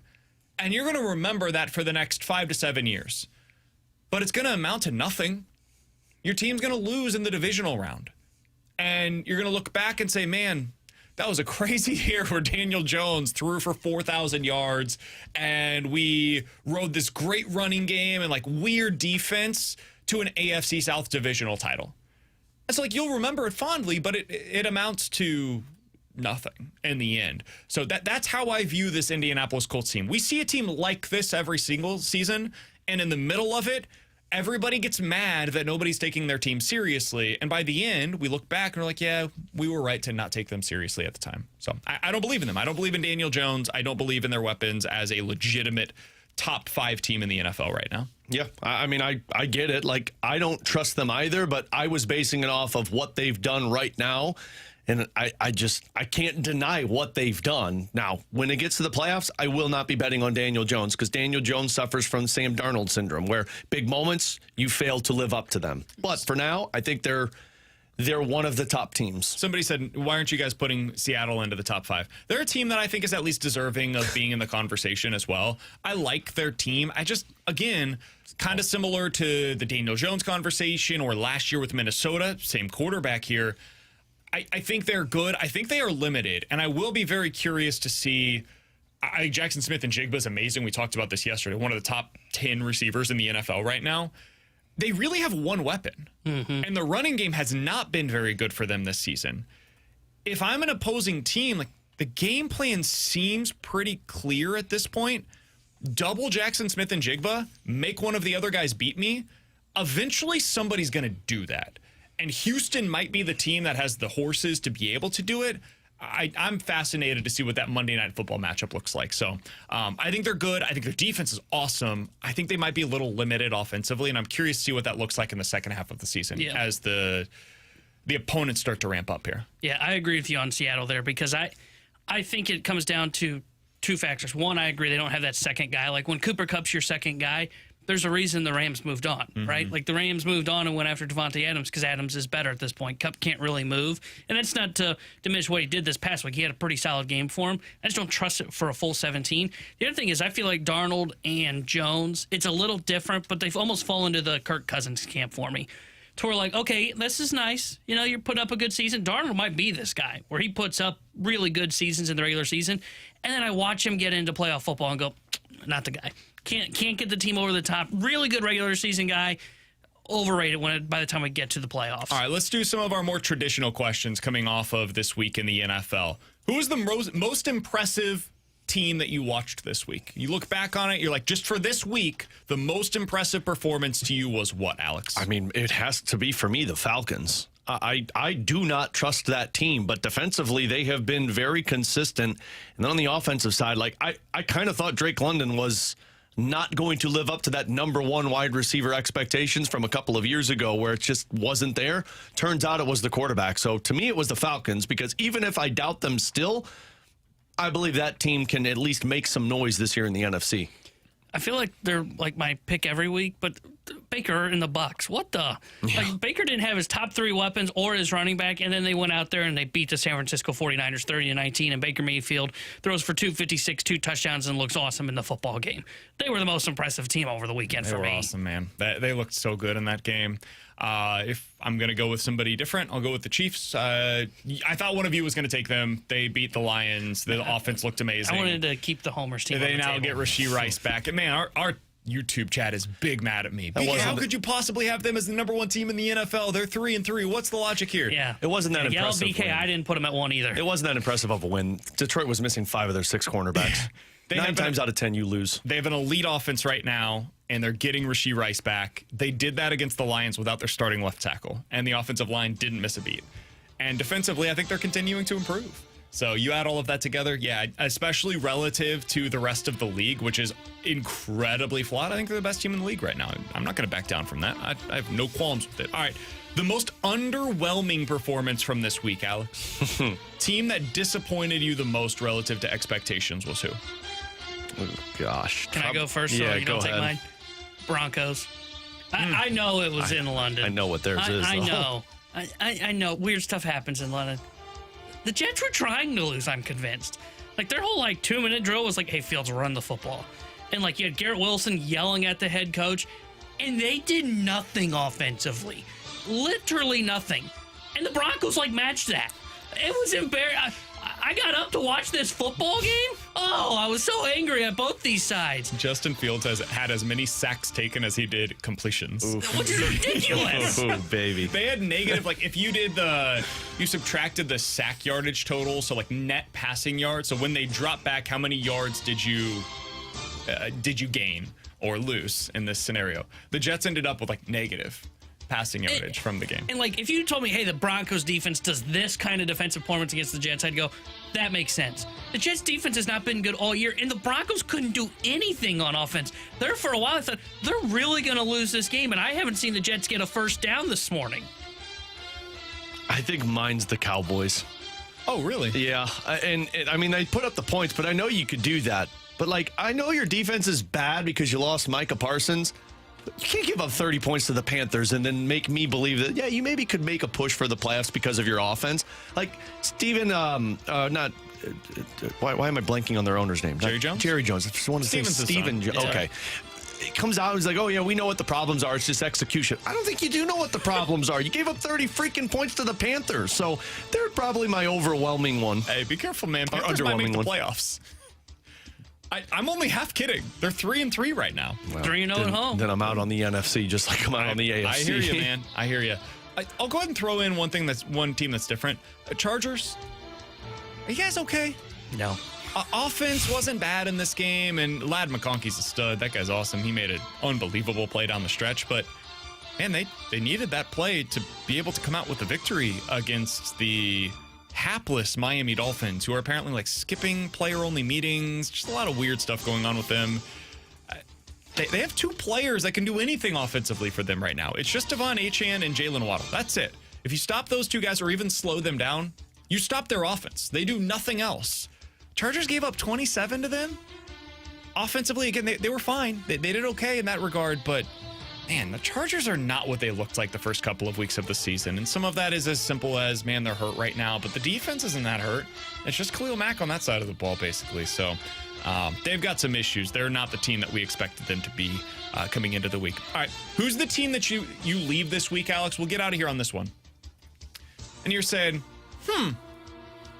didn't expect that, and you're trying to gauge what it's going to mean for them in future weeks. You can take that in any direction, but who's that team for you? You've got a bunch of questions that are looming because of the performance this week. Good or a bad way? Yeah, so I'm because like the one that pops out to me immediately is the Patriots, but it's not so much just this week. It's what they've done for the last 3 weeks, because they beat the Saints. Like, you're supposed to beat the Saints, and it was on the road. But that's on top of beating the Bills, on top of beating the Panthers, which we just talked about not being the great team in my opinion. But like, the Patriots are the one now that I'm looking at being like, oh okay, are you the 4th best team in the AFC right now? Because that means something, because if you're the 4th best team in the AFC, there's potentially some noise. Plus, Drake May's the one that makes me really going like, okay, if you get a quarterback, you could maybe be, we talked about what team could be the Commanders this year in the NFC. Patriots maybe get to be the Commanders this year in the AFC if their quarterback's the real deal. So that's the one for me. Wait, to tell you how much we've been talking about how it's hard to rank your top 5, I have like 4 teams that fall into this category. The one that I will throw out there, mine was the Jacksonville Jaguars. Because I thought with the Seahawks, look, we like the Seahawks. The defense is good, but they were missing some of their top corners, like Witherspoon didn't play in that football game. I thought, okay, Jaguars offense should be able to put up points. Defense I like. They should slow down the Seahawks enough. They should win this football game. In the West to East, by the way. But, and then they like no-showed offensively. Like Trevor Lawrence, again, I can't trust that guy. And it's why like every time BK brings up the Jaguars, I go, nah, I don't think so. And then I see one good game and I go, oh, okay, maybe I see what BK's talking about. And then they come out and they lay this egg against the Seattle Seahawks. For me, I'm going to go, I'll do this real quickly. I mentioned them previously. The Panthers, I don't really know what to do with this team. I don't trust Bryce Young at all. And this goes back to my conversation about the Colts. Like, I don't think that there's going to be anything meaningful that comes out of this season. Could they win 10 games, though? Maybe. I don't know. They now have wins against Atlanta where they beat them 30-0. We just saw Atlanta's a decent team. They had a close game against Arizona on the road. That doesn't mean much. I've seen Arizona. They beat Miami. They beat Dallas. They put up some good points. Is any of this real, or is it just them taking advantage of Miami and Dallas? That's my think. What's going on here? Because Rico Dowdle looks awesome over these last couple of weeks. But again, Miami and Dallas. How much of this is real? How much of this is just who they're going up against right now? That's my big question for the Carolina Panthers currently. Coming up next, the Blues defensive core is getting after it on the offensive side of things. Alex has some interesting numbers on that. We'll get into it next year on 101 ESPN.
Tanner Hendrickson here with a Sports Center update driven by Johnny Londoff Chevrolet and Johnny Londoff Autoplex. Blues took down the Canucks last night 5-2 as they return home where they'll take on the Chicago Blackhawks tomorrow night. We'll have pregame coverage starting at 7:30 with Alex Ferrario and puck drop at 8:30 with Chris Kerber and Joey Vitale. And tonight here on 101 ESPN, you can hear Game 2 of the NLCS series between the Brewers and the Dodgers, where the Dodgers lead things 1-0. We'll have pregame coverage tonight starting at 6:30 with first pitch at 7 o'clock. The Sports Center update was driven by Johnny Londoff Chevrolet and Johnny Londoff Autoplex. See them at londoff.com. Chevy, together we drive. Are you kidding me?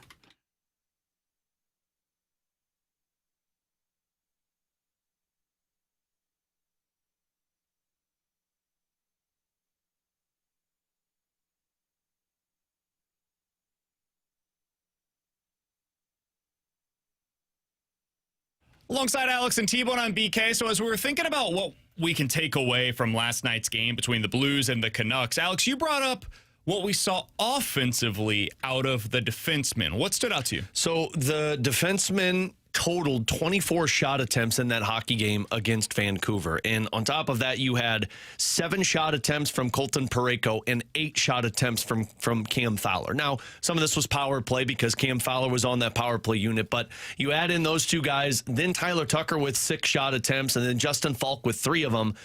The combination, and I mean, Broberg had an assist on the one goal. That was the breakaway by Jordan Kyrou with an insane pass. He didn't have a shot attempt, nor did Logan Mailloux. The fact that 4 guys can contribute that many shot attempts tells me that this team really wants their defensemen involved. And T-Bone was the one that tweeted it out, which actually kind of made me keep a closer eye on it. T-Bone hockey guy over here. Yeah, follow me on Twitter. I'm also surprised I saw your tweet on Twitter because for some reason you're never there. If you follow me, the task is just finding can't find you. But T-Bone said he's like Colton Parayko when he's out there just seemingly is always around the net. He's like a forward out there. And he's not wrong. Like between Parayko, Fowler, and then also Justin Falk, who Justin Falk tried to pull a toe drag on the goalie, forgot that the toe was there of the goalie and the puck got caught. Like so close. All of these guys just play positionless hockey. They'll go down behind the net. They'll be a forechecker. Parayko can use his 6'7" frame to stand in front of the goalie.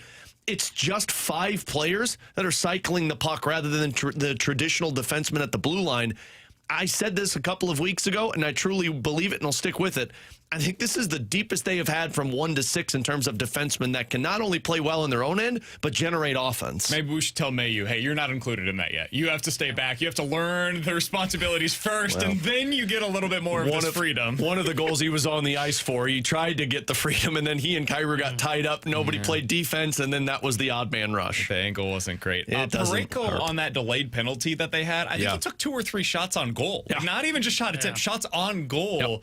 And he was like the net front presence. That's what made me tweet that. Watching that game last night, I'm like, I was watching for the net front presence since it was the big thing from game 1. I'm like, that's good net front presence. I'm like, wait, that's 55 that's up there. He does it. 230, and he's just right next to parking his ass in front of the net. That's what you want to see, though. And that's what's been fun to watch over the last couple of games is, hell, this is what they did in the playoffs. It's what got them back on track after Jim Montgomery took the job. And I was curious, like, is this sustainable? Is this a sustainable way to play during the regular season over time?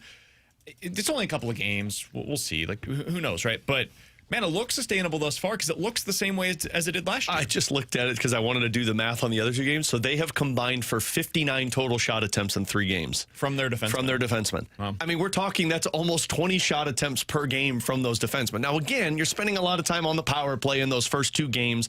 But still, it's an element that the Blues just have not had for close to 5-6 years. And now that you have it, and Mailloux is going to get to that point where he's contributing into it as well, I mean, it's just, we already talk about the depth at forward for the Blues and how it's just, when it's running right, like we saw against Vancouver last night, it's hard for other teams to breathe because you can't get out of your own end. Now add in the defenseman. Teams trying to play the outlet pass game against the Blues defense if they're playing high, and they've got such fast skaters that teams can't get those outlet passes. So it benefits this team to have all 6 of these guys playing like forwards out there. Who do you think leads the Blues in Blues defensemen in shots on goal so far this year? Shots on goal? That was a tough thing for me to say. Let me try that again. Please. Which Blues defenseman leads the team in shots on goal this year? I want to say Tucker. I don't think it's Tucker. But I think it's either Fowler or Parayko. Tyler Tucker. Wow. I feel like he gets a ton of goals. He had 7 shots on goal so far this season, which is tied for the 5th most, and this is at 5-on-5, among all defensemen in the NHL so far this season, behind Werenski, who's a really good defenseman. You should look him up. Morgan Riley, Artem Zub. Yeah, and he's a really good defenseman. You should look him up. Charlie Ottawa. Charlie McAvoy as well. Those are the top 4. Yeah. I've heard of 3 of them. They're very good. And then Artem Zub. He's tied with Brent Burns and Adam Fox. Well, one of those is like 55 years old, but the other one's really good. I mean, like, this is why Colton Parayko, by the way, has 6. Yeah, I mean, he's right up there. behind him. This is why, and people, to get into the Logan Mailloux side of this thing, this is why people were surprised, I guess, to see them break up Mailloux and Tucker. But to me, I was like, yeah, this makes sense, because Tucker's a guy that can not only play in his own end, but also generate offense. And so Tyler Tucker benefited last year, and Joey has mentioned this on the broadcast, of playing with Ryan Suter, because Ryan Suter was just simplicity on the ice. Stop overworking me. I'm 40 years old. Put the puck where I tell you to put the puck. And Mailloux is still Mailloux needs the Ryan Suter on his line. And now Tucker's got a little bit more underneath his belt, but he benefits from playing that simple style, and that's what Justin Falk is, because he's the veteran. So I think that's why they've moved them around. They're trying to let Mailloux work with somebody who's got a little bit more experience in terms of being a two-way defenseman rather than just one side of the puck. And if you look at Broberg is kind of that Swiss Army knife that he can do whatever you need him to. If you need him to be more of a stay-at-home defenseman, he's more than capable of being that. Mm-hmm. If you need him to get up in the action, he's capable of that. We saw it last night with the pass. I think Mailloux wants to be more of that offensive-minded defenseman. I just don't know if his game's all the way there yet. It's not. And it's going to take some time for him to develop into that guy. But Broberg, having him next to Mailloux, I think is going to help some of the decisions that end up costing him. Yep. Maybe Broberg is able to mask those over. Yeah, because if you go back and look at them, because Mailloux's been on the ice for 3 even strength goals against.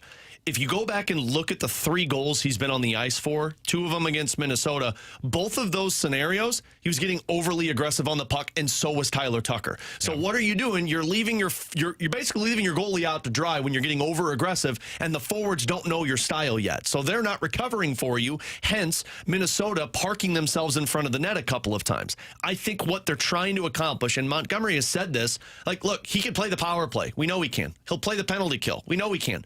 We want him to be elite at 5-on-5, and then we'll throw in the rest of the stuff. You're slow playing this, and that's why the 9 minutes on the ice last night doesn't bother me. They basically said it was a tight hockey game, and we want to get the best guys out there, and we want Mailloux to watch. It's the equivalent of putting them up in the press box, but you're on the bench, and you're seeing what they're trying to accomplish. I do. It doesn't bother me.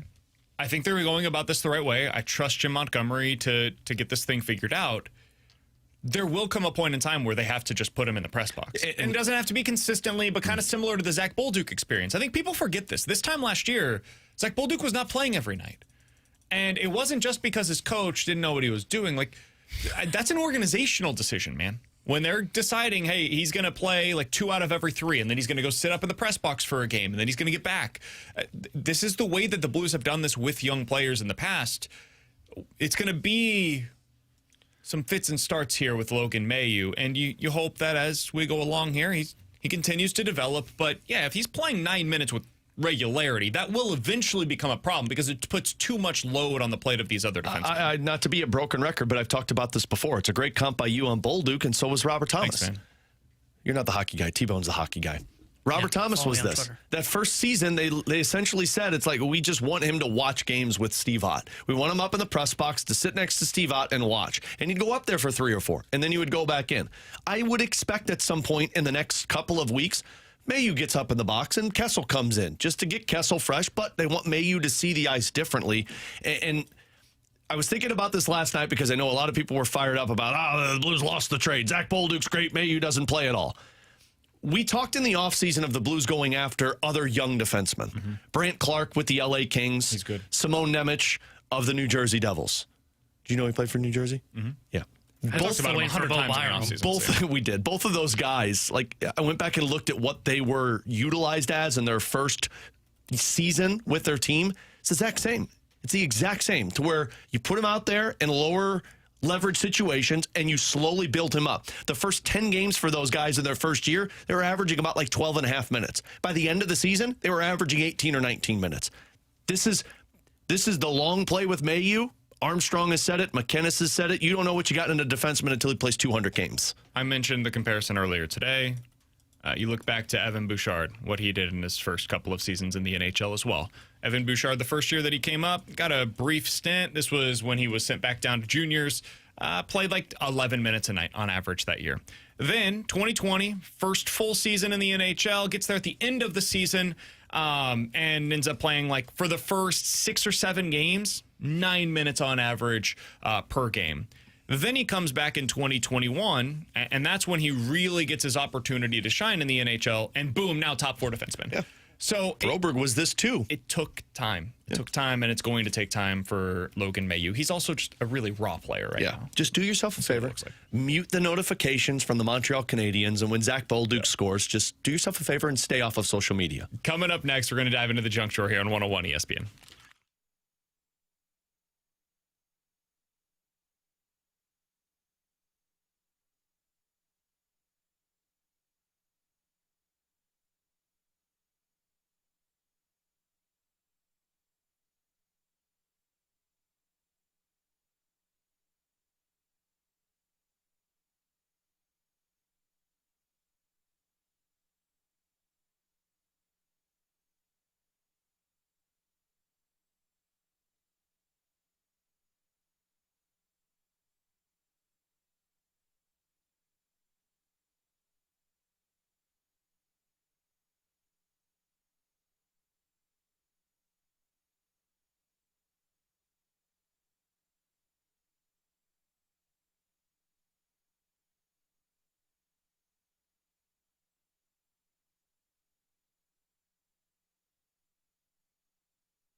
All right, alongside Alex and T-Bone on BK. So, Alex, yesterday I was watching this thing from Barstool. I don't know why. It's part of my algorithm now, I guess. But their morning show, Dave Portnoy was complaining about one of the guys that he employs. He did like the Chicago Marathon or something, right? He's like, one of the things that I hate about people is marathoners. It's like, they're the worst people in the world. All that they want you to hear about is how they're running, and then they force you to pay for them to go run. They ask you to donate to these foundations. It's all a crock. And I thought to myself, I was like, oh my God, I feel so seen right now. Like, what is going on? You haven't asked me to donate for you because you'd get a no. So I was curious, what else is on this list of like the worst people? CrossFitters, all you hear them talk about is CrossFit all the time. Vegan definitely is on this list because they'll just let you know at all times. Gluten-free. Probably on this and list. It's not that they let you know that they're vegan. It's like, oh, well, you're eating they harm animals. I'm like, well, yeah, I know that. I'm eating the food because I like it. I don't like to think about the abuse of the animals. A marathoner definitely up there, slash runner in general. Cyclists are for me. Oh, okay, that's a good one. Really? I don't. They talk an awful lot about how great shape they're in because they ride the bike all the time. We rode the bike this morning and I'm saving money on the gas bill and things like that. Oh, okay. So you mean the bicyclist that's doing it as an alternative means to driving? Yes, but also get the hell out of my way on the road. Stand on your side of the road. Like the amount of it was 2 days ago. I was leaving. I forget where I was leaving, but I think it was Enterprise, so it must have been last week for the home opener. I was pulling out of the garage, and there was a guy that was going to the light the same way I was, and he was riding a bicycle. And I'm like, dude, come on, man. Like, I don't want to drive 5 miles an hour at 11 o'clock at night. Can we go faster, please? Or get on the damn sidewalk. Somebody said volunteer firefighters. Why is that I don't think I'm familiar. I had a substitute teacher in high school that was a volunteer firefighter. That was basically the whole fire department back home and only, and I didn't find those guys annoying. Everyone were volunteer firefighters. What'd you do last night? Well, I went and saved the local Dairy Queen. Oh, yeah. I can't say this. Somebody on the 636 said vocalists. My wife is a vocalist, so I can't say it, but I'm sure it can be annoying at times. Disney adults, I'm sure, is probably one that could be thrown into this mix, and that would be my wife for sure. Yeah. As I heard him talking about this, though, Alex, I thought to myself, man, I encompass a lot of these things. Veganism / you're not you're bi-curious for veganism. The one I was thinking of in my head, but it's the only person I've heard bring it up was BK, so maybe that's why it popped in my head, was the non-alcoholic beers. Oh, sure. Just the craft beer people. One. Oh, yeah, the craft beer people in general. Snobs, the ones that look down upon you for what you're drinking. When I say I drink a Michelob Ultra or a Budweiser, like, you drink the nasty beer. You don't drink the fancy beers like me. That's a good one. The hipsters. People that look down on others who drink like foo-foo fruity drinks. Yeah. Like if you go to a bar and you order a Mai Tai or something, and people are like, oh. I love me a good Mai Tai. T-Bone's that guy. I love me a good Mai Tai. Yeah, T-Bone is absolutely the guy that like gives you a nasty look and makes a funny comment about you buying a fancy drink. The only one I'll make fun of is if you're getting a seltzer. That's the only one I'll make fun of. But so you're this person, though. Why do you got to make fun? Why can't I enjoy my seltzer? I don't understand why it's affecting you whatsoever. Yeah, why can't I just enjoy my seltzer? Because a lot of people then look at me, no, it just tastes as good. And I'm like, no, it doesn't. Now shut up. It does taste as good. It tastes just as good as a beer. Somebody said adult Taylor Swift fans are a unique demographic. That's for sure. That's kind of like in the Disney adult realm. I do think Taylor Swift fans are very into Taylor Swift, and they want you to know how much they're into Taylor Swift. That's the thing that especially is unique about them. Like, there's a lot of people that love music or that love specific bands that I had no idea that they were into those bands. You know, like they're just huge fans. If you are into Taylor Swift, I probably know that you're into Taylor Swift because you've posted about it ad nauseum on it gets annoying at some point. Media. Somebody said, I hate leaf blowers that are always in the yard. Does that mean people that just leave like their stuff out? Because that does bother me. People that leave like their bicycles out in the front yard. If you're like people in our neighborhood, they'll leave all of their kids' toys just sitting in the front lawn. And it's like, why? Can't you just move it back into the garage? That's fair. It's kind of like leaving golf carts in the carport. I hate it. I wish that we had a garage, but it is what it is. Well, I mean, the carports, there's nothing you could do about it, but it's the ones where it's just like blatantly in the middle of the front lawn. And it's like, come on, like, let's not all look like we're Hoosiers. Come on, please. bandwagon just sports Jeffco, man. fan. That's true. Shut up. Shut up. No, it's not. Jeffco, proud. We are really good people. Coming up in 15 minutes, we'll get into Bet It or Forget It. But next, the next time that a free agent like this player becomes available, maybe the Cardinals should consider taking a chance on him. We'll talk about it next year on 101 ESPN.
Alongside Alex and T-Bone on BK. So, Alex, Eli Drinkwitz was asked just a little bit ago about what his responses to his name being associated with so many of these coaching searches, most notably Penn State. Would you like to hear what he had to say about it? Sure. I'd love to hear how Eli Drinkwitz told everybody how he's going to take the Penn State job. Yeah. So first, he went into a long tirade about how the reports on Twitter are nonsense, and apparently Kirby Moore never actually interviewed with Arkansas. Went into all of that, but I'll leave that out for it.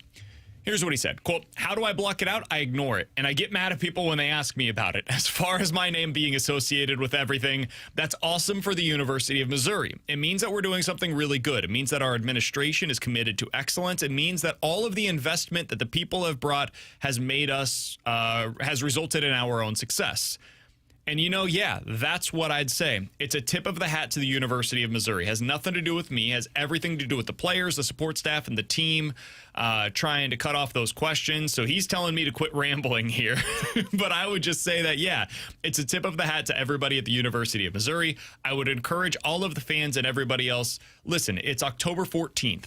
Only thing that matters for us is it's a 1-0 this week mindset, and anything outside of that is a distraction, and you shouldn't even worry about it. Don't even let it cross your mind because, man, I have no idea. You lose 3 games in a row, you might get fired. So, yeah, I wouldn't worry about it. Man, that was a long answer for something ignoring. I also like how he said, I like to ignore it and then get mad about it. It's like, wait a minute, those don't work together, right? I think it's a fine answer. Yeah, it was a chalk answer. Coaches can't answer these questions. Well, sure. That's the truth of the matter. I mean, Drinkwitz can and probably should and probably will use this as leverage against Missouri to get a higher salary at the end of the season. Same thing's true for Matt Rule. We were talking about it earlier today. He gave a response that was no response yesterday when asked basically the same question. So, yeah, he answered the question. He did fine with it, and we move on. And we'll see what the real response is whenever he actually has to make a decision. Yeah. I'll ignore it and not get angry about it because until somebody makes a decision with this one. You know what T-Bone was mad about yesterday? What was he mad about? Watching Blake Snell pitch for the Dodgers and not for the Cardinals. In all fairness, T-Bone, it wouldn't have made the team that much better. He was so disgusting last night. So we've talked about this in recent seasons. The Cardinals had this approach of going into free agency and, paying $25 million combined for Lance Lynn and Kyle Gibson, who, listen, they were fine pitchers for the Cardinals. They had no upside. And I think even those guys would agree with what I'm saying there. In that same market, I think, if I'm not mistaken, was a guy like Blake Snell, who got the same amount of money for a 1-year contract as those guys did. But the upside was go out there, pitch 100 innings, give you a 3.1 ERA, and strike out like 12 batters per 9 innings that season for the San Francisco Giants, which is exactly what he did. Now he's pitching for the Dodgers on this long-term deal. The Cardinals never could have signed him to this deal, which was 5 years.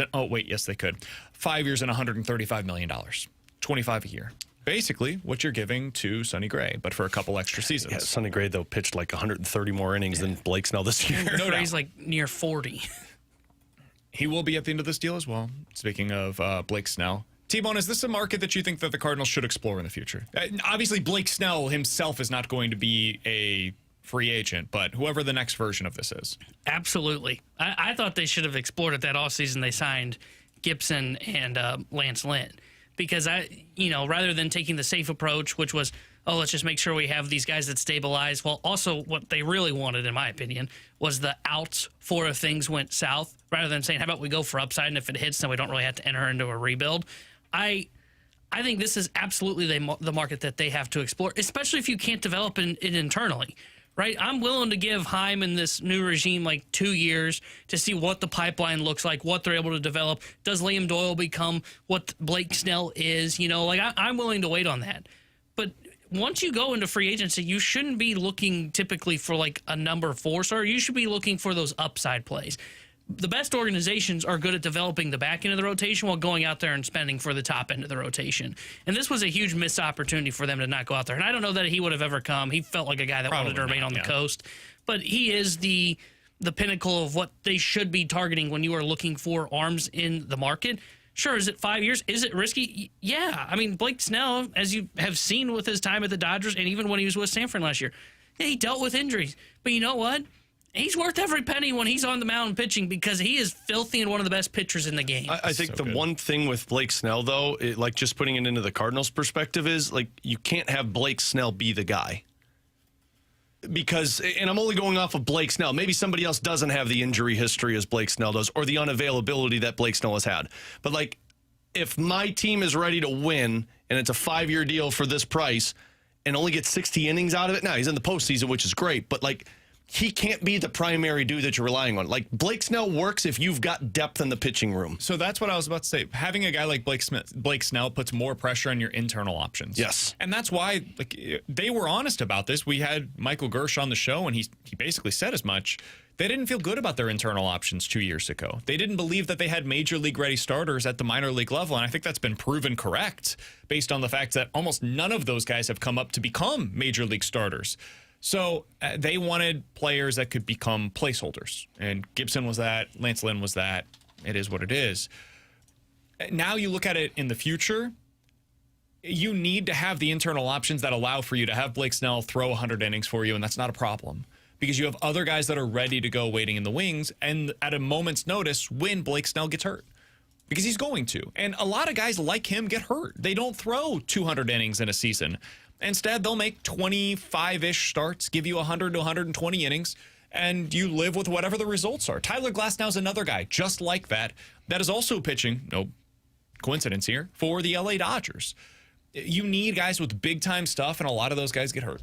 And they're unreliable, but when they're out there, dude, their stuff is so nasty. And they could do what Blake Snell did last night, where he became the first major league pitcher to face the minimum through 8 innings of a playoff game since Don Larson in 1956. That's the kind of stuff that this Cardinals team has been lacking for years. And if you want to win a World Series, it's the kind of stuff that you need. The Brewers are going about it a little differently, Alex. They have... let me ask you a different way. You were part of the Blues post and intermission hosting last night. So this is not a test. I'm just genuinely curious. Sounds like a test. Do you know who started for the Brewers last night? I do. I was watching it. Ashby. Okay. Did I pass the test? You did. I would say most baseball fans probably don't know who started for the Brewers last night. They think Quinn Priester started for the Brewers last night because he was the quote-unquote starter. He was the guy that went the longest, the deepest into that game. He threw 4 innings for the Brewers last night. But Aaron Ashby threw the first inning for the Brewers yesterday. This is the way that they're going about things. They're using openers. It is a smart way to go about it. It works. I understand the rationale behind it, and if the Cardinals were doing something similar, I would support it. And I would come on here today and say what Ollie Marmol is doing is really smart, and he's getting the most out of his bullpen because he's guaranteeing that this handedness gets to see this hitters. It's the smartest way to go about this to get the most out of that pitcher, but also out of your starter who doesn't have to see those top 3, and especially this Dodgers order, that third time through the order, for example. So it's a smart way to go about it. That being said, it's terrible for baseball. This is something that when you go into a playoff game, it's one of the very few things that I'm still very old school about. The playoff matchup for pitchers, the starting pitching matchup, it should matter. And last night it didn't. It didn't matter that Aaron Ashby started that game. It didn't matter at all. Now, would it have had a whole lot of buzz if Quinn Priester was the starter? No, probably not. But at least I know that guy's a starter. Having an opener just lacks any kind of juice. And so it to me was a reminder, this league needs to go to some kind of a double hook rule. For me, my personal preference is if your starter gets through 5, you get to keep your DH. I think 5 innings is probably the threshold because that's kind of where we've arrived. You get the win, you qualify for the win at that point in time. I think it would make sense that you get to keep your DH. But if you pull your starter after fewer than 5 innings, 4 1/3, whatever it may be before then, or if you try to go with this, with the opener, you lose your DH, and now that's a pitching slot. And you go to the old school National League rules the moment that you do it. It's the only way, in my opinion, that you can prevent what took place yesterday with Milwaukee, which, again, I will give full credit to the manager. As the rules are written, it's the smart way to go about it. I don't think that the rules should be written any longer this way because managers are taking advantage of it, and it is lacking some of this juice that should be existing in playoff matchups. Yeah, I'm not a fan of the opener that we're seeing it because – like what you're saying, there is no juice to it. Like I had to think I listened to a podcast Mondays and Fridays, the Roundtable from The Athletic, that is a baseball podcast. They were talking about the Brewers, and I'm sitting there going, I have no clue who their starters are. I know they've got Freddie Peralta, and I was like, I couldn't name the other guys offhand because they're not starting these baseball games. It is these openers that they are going to, and I do think that the matchup really matters because it does bring in the juice, right? Like when you say like Blake Snell when he's going up against like Jacob Mizorowski, who they've been using as a bulk guy as well. He's a starter, but they're not starting him. So you don't get the juice of like, oh, wow, I get to see this young kid go 4 or 5 innings against one of the best left-handers in the game if that's what the matchup was going to be last night. No, like I got to wait like 3 innings before he shows up out of the bullpen. I agree with you. I don't think this is good for baseball. I do think that they need to move to the double hook rule. I've been a fan of the idea for the last couple of years, but I would extend it to 6 innings. I think your starter's got to go 6 innings if you want to keep the DH for these games, and I think that would really incentivize these teams to develop starting pitching a little bit better and force them to go deeper into games while also doing what you're talking about here for the playoffs. Yeah, I think there are a lot of pitchers that don't end up going through 6, so you're just going to have a bunch of teams that don't end up utilizing the DH, and then that's going to become a bigger problem for teams as they get into the CBA because players right now are paid as designated hitters now because it's been implemented in both leagues. I think it causes more issues. I think 5 innings, because that's when you qualify for the win as well. I think it's an easy place to where like the 5 and dive thing, yes, it's a thing in Major League Baseball, and I understand that people get frustrated by it. At least it gets rid of what we saw last night. And really that's the purpose of this, is to get rid of the opener. It's not so much to say like you've got to get through 6 innings otherwise, like or else. I think 5 innings is a fair cutoff point, in my opinion, personally. Yeah, I would say 6 because when I think about baseball at its best, starters were going not just 5 and dive.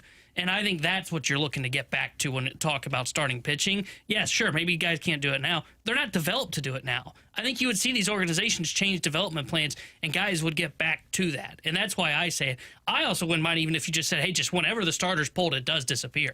I think that's when it would be smart because then it really does incentivize teams to push as long as possible. Yeah, because then it becomes an actual chess match somewhat because you have to make that decision right. Though, because then you've got these DHs that are paid $25 million a year. There's only or like Kyle 3 Schwarber, guys, that's going to be 4 paid guys. $40 million a year, but it's going to be more as the years go on because more and more teams I don't know about that. I think a it. lot of teams view it more as like the half day off.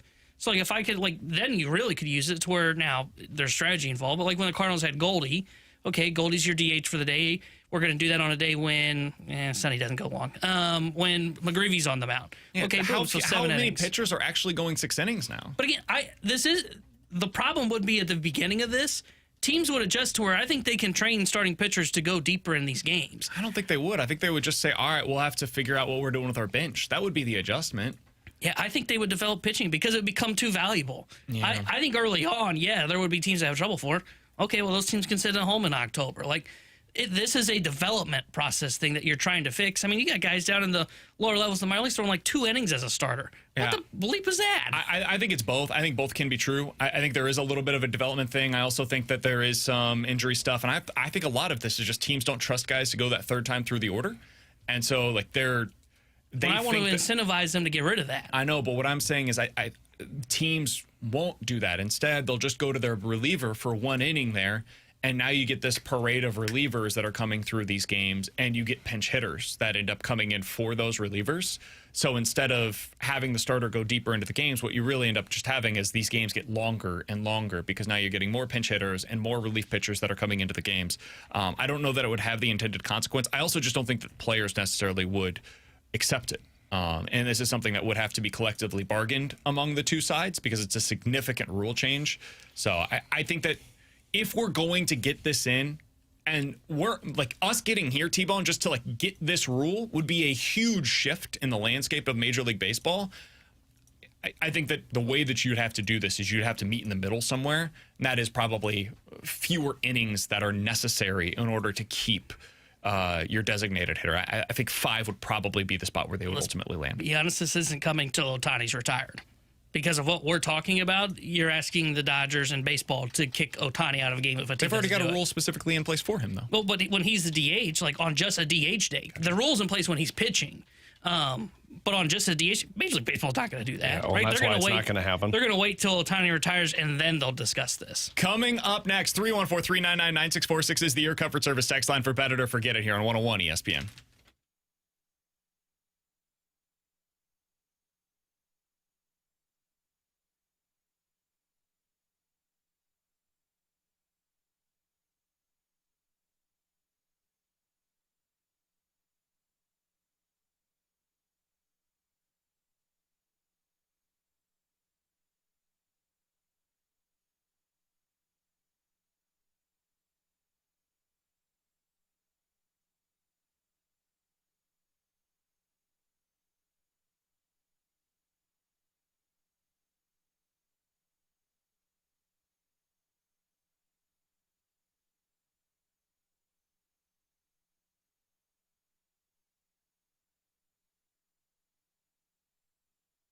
Alex Ferrario with you to talk about my friends over at Classic Air Care, the company that has been making people comfortable since 1926. And whether it's your HVAC system or your air conditioner, your furnace, or it's a super old one like I had on my first home. I was 23 years old and I wanted to make sure that I made that thing last as long as I could. Classic Air Care can take care of all of it. And don't just believe me. I talk all the time about it. It's been in my family for a long time. Believe the thousands of customers that have put a 5-star review over on the Google Plus rating in terms of Classic Air Care's customer service and knowledgeable technicians. This one from Daniel. We have used Classic Air for several years for our home and a small apartment building that we own. We always request Nick as our technician and schedule far enough in advance to get him. Thoroughly knows our equipment, and we trust his professional recommendations to keep it running as well. So now is the time to check out Classic Air Care for that super tune-up where you could get both your AC and your furnace maintenance taken care of. And that maintenance, so important if you want to keep your older unit running for the longer portion of the time that it's in your home. General 100 vans are out on the road with Classic Air Care. They're going to get to you within 24 hours. They do electrical work, and they're open 7 days a week with after-hour technicians available also. So give them a call today. Schedule online for that maintenance agreement. Check them out, Classic Air Care and classicaircare.com.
Ooh, hoo, hoo, hoo. 314-399-9646 is the Air Comfort Service text line for Bet It or Forget It. You guys give us a scenario. We will tell you if we are betting it or forgetting it here on 101 ESPN. Guys, bet it or forget it. The Buffalo Bills will be playing in the AFC Championship game this year. I'm going to say bet it. I think because of this AFC, I think you just have two supreme teams, and it's going to be the Chiefs and Bills, unless they match up with each other in the second round before the championship series. Can I ask a follow-up on Sure. this? Who's going to get the number one seed in the AFC? Because that has a significant effect on this. That one, I think, is going to be the Chiefs. You think they're going to get the number one seed? I think they might just. I just think they might just continue to win the rest of the way when you get Rashee Rice back. Yeah. Who else is going to continue to win down the stretch?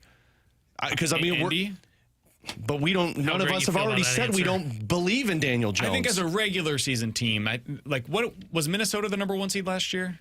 No, they did not. They ended up losing in that final game of the They had regular like the season second to best record, the though. Lions. Yeah, like I think they could do in the AFC this year what Minnesota did basically last year.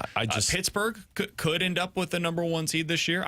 I don't think that these teams are great, but the Tennessee Titans a few years ago, remember, had the number 1 seed in the AFC. I didn't believe in that team either, but weird stuff happens by with no the means, regular season. By no means am I trying to be a Chiefs honk here. That's BK's job. But like they're getting Rashee Rice back, and this is the next stretch of games for him.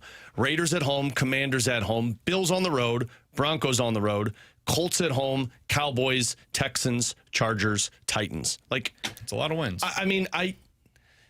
To me, it's between the Bills and the Chiefs down the stretch and who wins more. And we're seeing the flaws of the Bills. The worst of the Chiefs were the first 3 or 4 games of the season. So my answer would be the Chiefs. A reason I ask that is because the likelihood would be if it is the Colts or the Steelers that ends up as the 1 seed, you would almost certainly see the Chiefs versus the Bills prior to the AFC Championship game.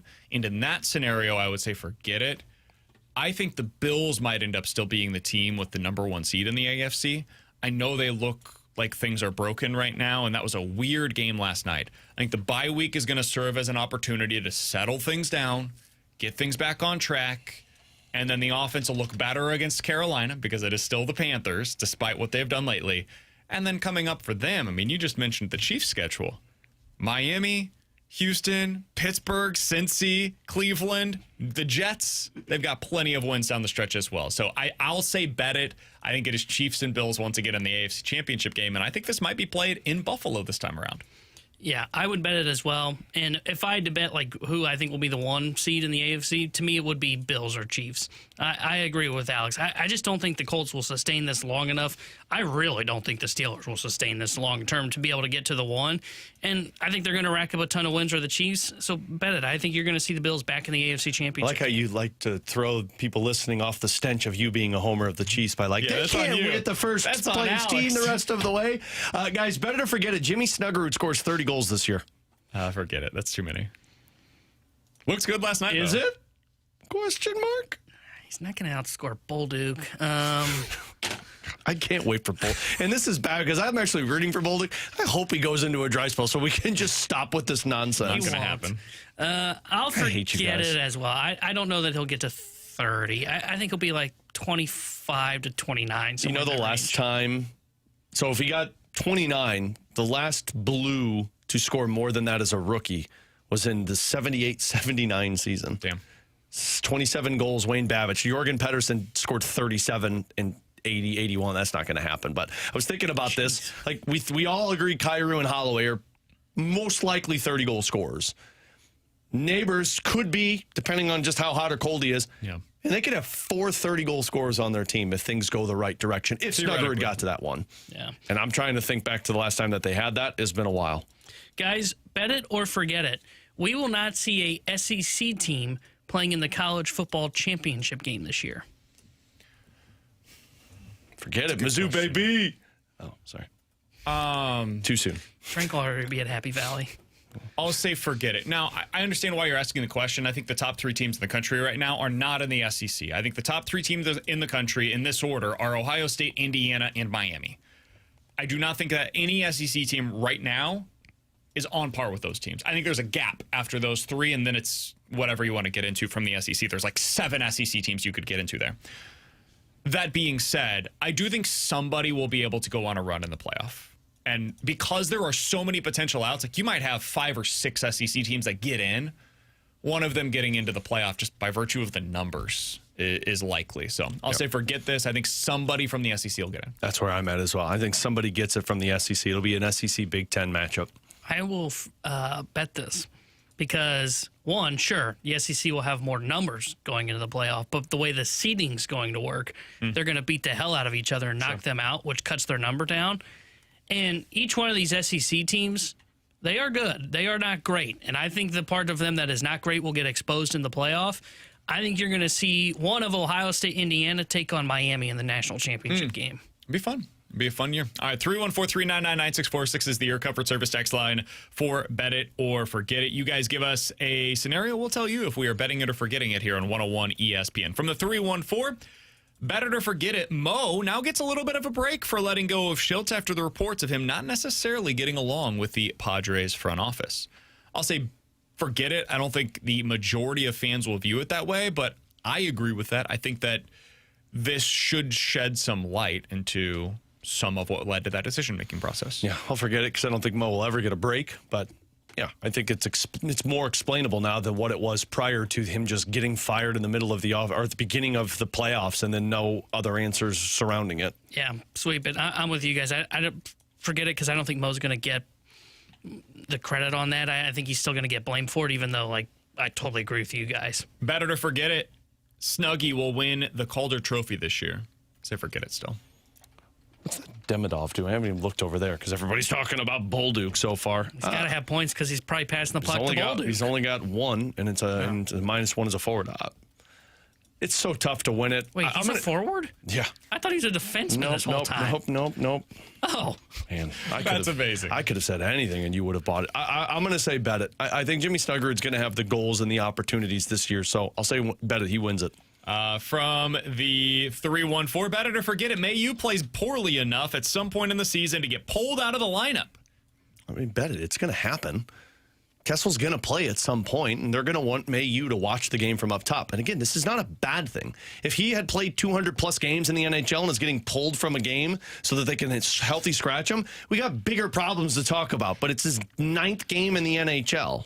You don't have to raise your voice and get angry. No, you don't have to get angry. I'm going to get Tony here because because Blues fans are looked down upon by the national media. People need to calm down. I think so. I don't think they are. Oh, not looked down. I think the national media is not a fan of the Blues fans. You're looked down on. Like Dom. Dom not fan of the Blues fans. Dom is all wrong most of the time. See, this is what I'm talking about. It's just a model, man. It's not what Dom does. Parayko doesn't drive offense. How many shots on goal did he have? I would bet this. I do think he will end up in the press box at some point.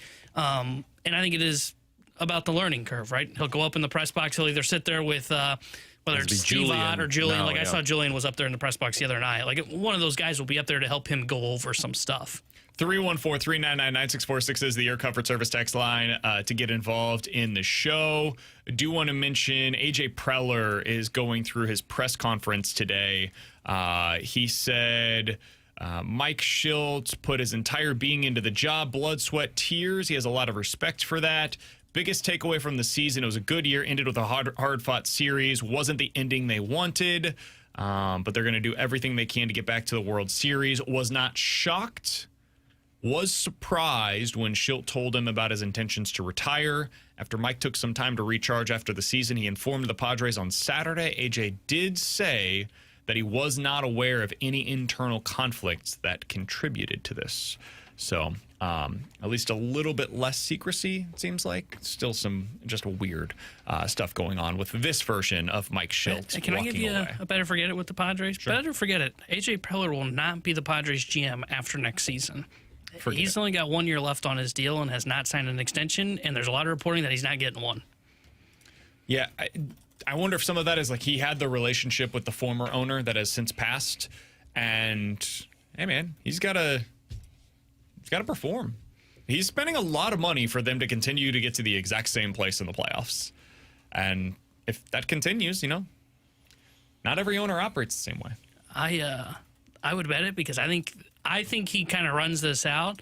And I think it'll be the classic, like, mutual parting of ways, because I think it actually would be. Because I can see where ownership says, hey, we've been spending money, we're not winning. And he's saying, well, I'm also being hamstrung right now because you guys have quit letting me spend like crazy. I can see where he leaves and, like, replaces Dave Dombrowski when he retires. That makes all the sense in the world. All right, alongside T-Bone and Alex, I'm BK. Coming up next, what would define success the rest of the way for Mizzou and Illinois? We'll talk about that next year on 101 ESPN.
Tanner Hendrickson here with a Sports Center update brought to you by Saliga Heating and Cooling. Blues took down the Canucks last night 5-2, and they returned home today, where tomorrow night they will be taking on the Chicago Blackhawks. 7:30 we'll have pregame coverage starting with Alex Ferrario, and then puck drop at 8:30 with Chris Kerber and Joey Vitale. And tonight here on 101 ESPN, Game 2 of the NLCS series between the Dodgers and the Brewers, as the Dodgers hold a 1-0 series lead. The Sports Center update is brought to you by Saliga Heating and Cooling, a Daikin heating and air conditioning dealer.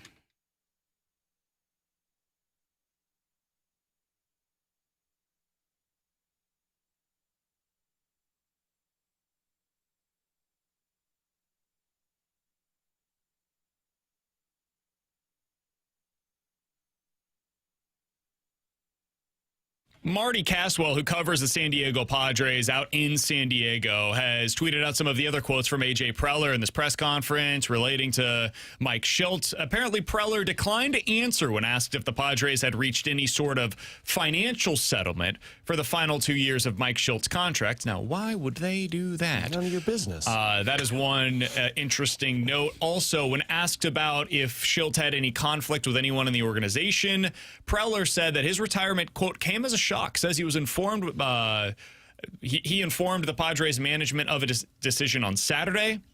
Quote, Shildt didn't have the energy for the job, end quote.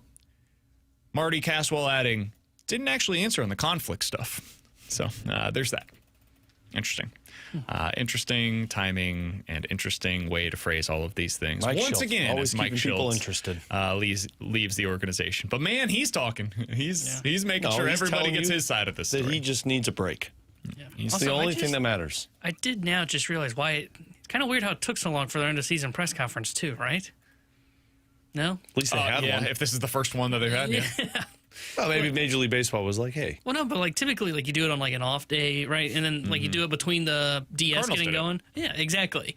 But like they waited a week, so like they must have known like something was in the works. Apparently, Shildt told them, like, yeah, I've got to decide if I'm coming back. But then maybe that had something to do with them deciding if he's going to come back as well. Yeah, a lot of weird stuff here. Who could have seen this coming? All right, Illinois and Mizzou. Brandon.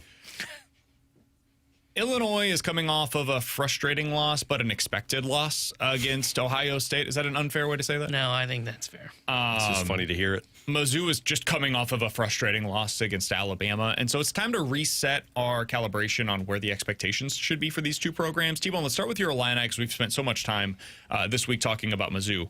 What would define a successful season at this point? Not relative to where we're at today, but based upon your preseason expectations, let's keep that same energy that we had last year for Mizzou. A successful season would require blank the rest of the way, T-Bone. Win out. I think a successful season for the Fighting Illini is you win out and you put yourself in potential contention for a playoff spot.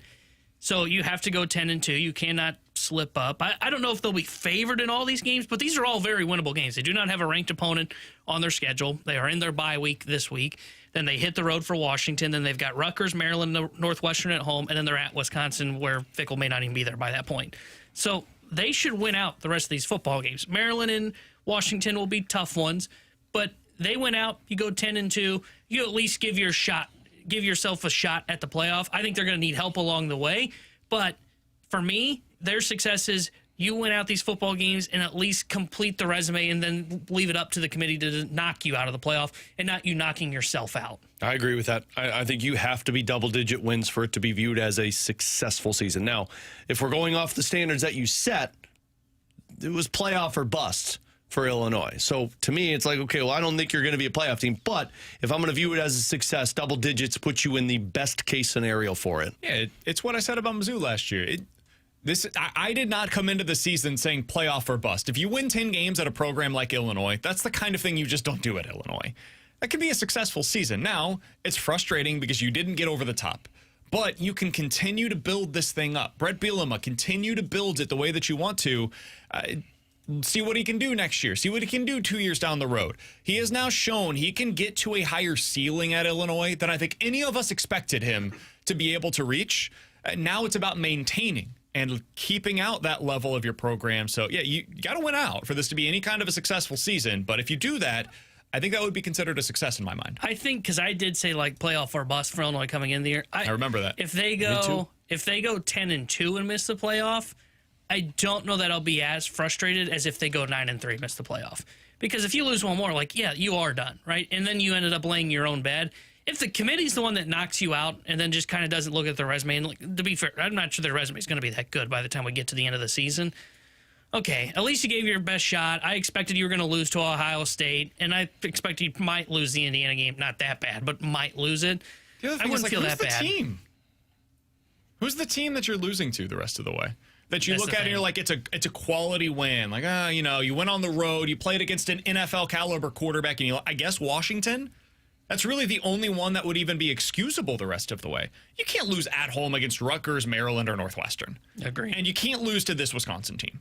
Yeah. So, the only one that would even be explainable, much less excusable, would be the at Washington game, and you're coming off of a bye, and it's a must-win game, and everybody knows it going into that one. So, you need that one. That would probably be the closest comparison to what happened with Mizzou last year, where they lost to Lenora Sellers in South Carolina on the road. Yeah. But otherwise, yeah, you got to win out, man. All right, on the Missouri side of things, I think a successful season for them this year is 9-3, 10-2. 9-3 at a minimum. I think probably more 10-2. If you're looking at truly success, 10-2 is probably where you're at with a loss against Texas A&M. But that would require you to beat Auburn, beat Vandy, beat Oklahoma. If you do those three things, you get to that 10-2 record. You put yourself in position to potentially make the playoff. If you wanted to lower that bar and get it down to 9-3, where you lose to Texas A&M and then you give yourself wiggle room against one of Auburn, Vandy, or Oklahoma, all three are on the road, I could understand that as well. Yeah, I'm more in line of it needs to be 10-2. I don't think you could take a step backwards in terms of being double-digit wins the last couple of years, and last year being an underwhelming season for the expectation. I understand you're taking on some really good opponents and they're on the road, but I think for how you started off this year and how certain players have performed, 10-2 is a success, and anything else is not. Yeah, I would say 10-2, 9-3. I'm kind of in line with BK, but I think the 9-3 has to have almost a caveat in it. I feel like you need to see that this is the year you see the big win from Drinkwitz. They were close this week with Alabama. They lose by 3. We talked about it yesterday. Like, they had every opportunity to win that football game, which makes me think they're going to have every opportunity to take down Texas A&M when the Aggies roll into town on November 8th. So the reason I say, like, I think you can handle a 9-3 is if there is a surprise loss along the way, but you make up for it with the big win, right? So maybe you do get upset by Auburn this weekend and keep Hugh Freeze's job, which may be good for Drinkwitz, and you end up then beating Texas A&M, and then you lose to Oklahoma and you go 9-3. I can see how then that is a successful season. But if you just end up doing what I think would be the quote-unquote chalk answer, which is you lose to A&M, you lose to Oklahoma, and you win out, I don't know. That 9-3 feels a little different in my opinion. He's T-Bone. That's Alex. I'm BK. The Rewind is next.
TMA is live on Wednesday morning from the Rawlings Experience at Westport Plaza. Rawlings is the #1 baseball brand worldwide, and it'll be revealing this year's Gold Glove finalists at Wednesday's TMA Live from the Rawlings Experience in Westport Plaza for the Gold Glove Award finalists announcement. Get more details at 101ESPN.com. By the way, you can hit the fairway with the crew from TMA as well. 101 ESPN and Mick Ultra present Tee It Up with TMA's giveaway. One lucky winner and a guest will score a free round of golf with Tim and Jackson of TMA at Fox Run Golf Club. It's your chance to hang out, enjoy a laid-back round with Tim and Jackson.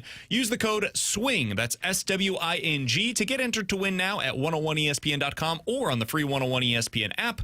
Must be 21 or older. The Tee It Up with TMA giveaway is courtesy of Michelob Ultra Superior Light Beer. If you guys missed anything from today's show, be sure to check it out on the podcast page, 101ESPN.com, and the free 101 ESPN app is where you go to find it. It's all sponsored by Schaefer Door Company. Alex, to finish out the show today, we'll go ahead and give a quick thought on the Blues last night. Jim Montgomery with the Midas touch. He puts Jake Neighbors on the top line. You have Jimmy Snuggerud on the third line, both of whom played extremely well. Maybe the best game of Jimmy Snuggerud's early career here with St. Louis. What'd you see? I saw a team that had 4 lines that they trusted in any scenario, and that's what Snuggerud moving down was. It lengthened the lineup. It gave the Blues a third engine to play with Pius Suter and Matthew Joseph.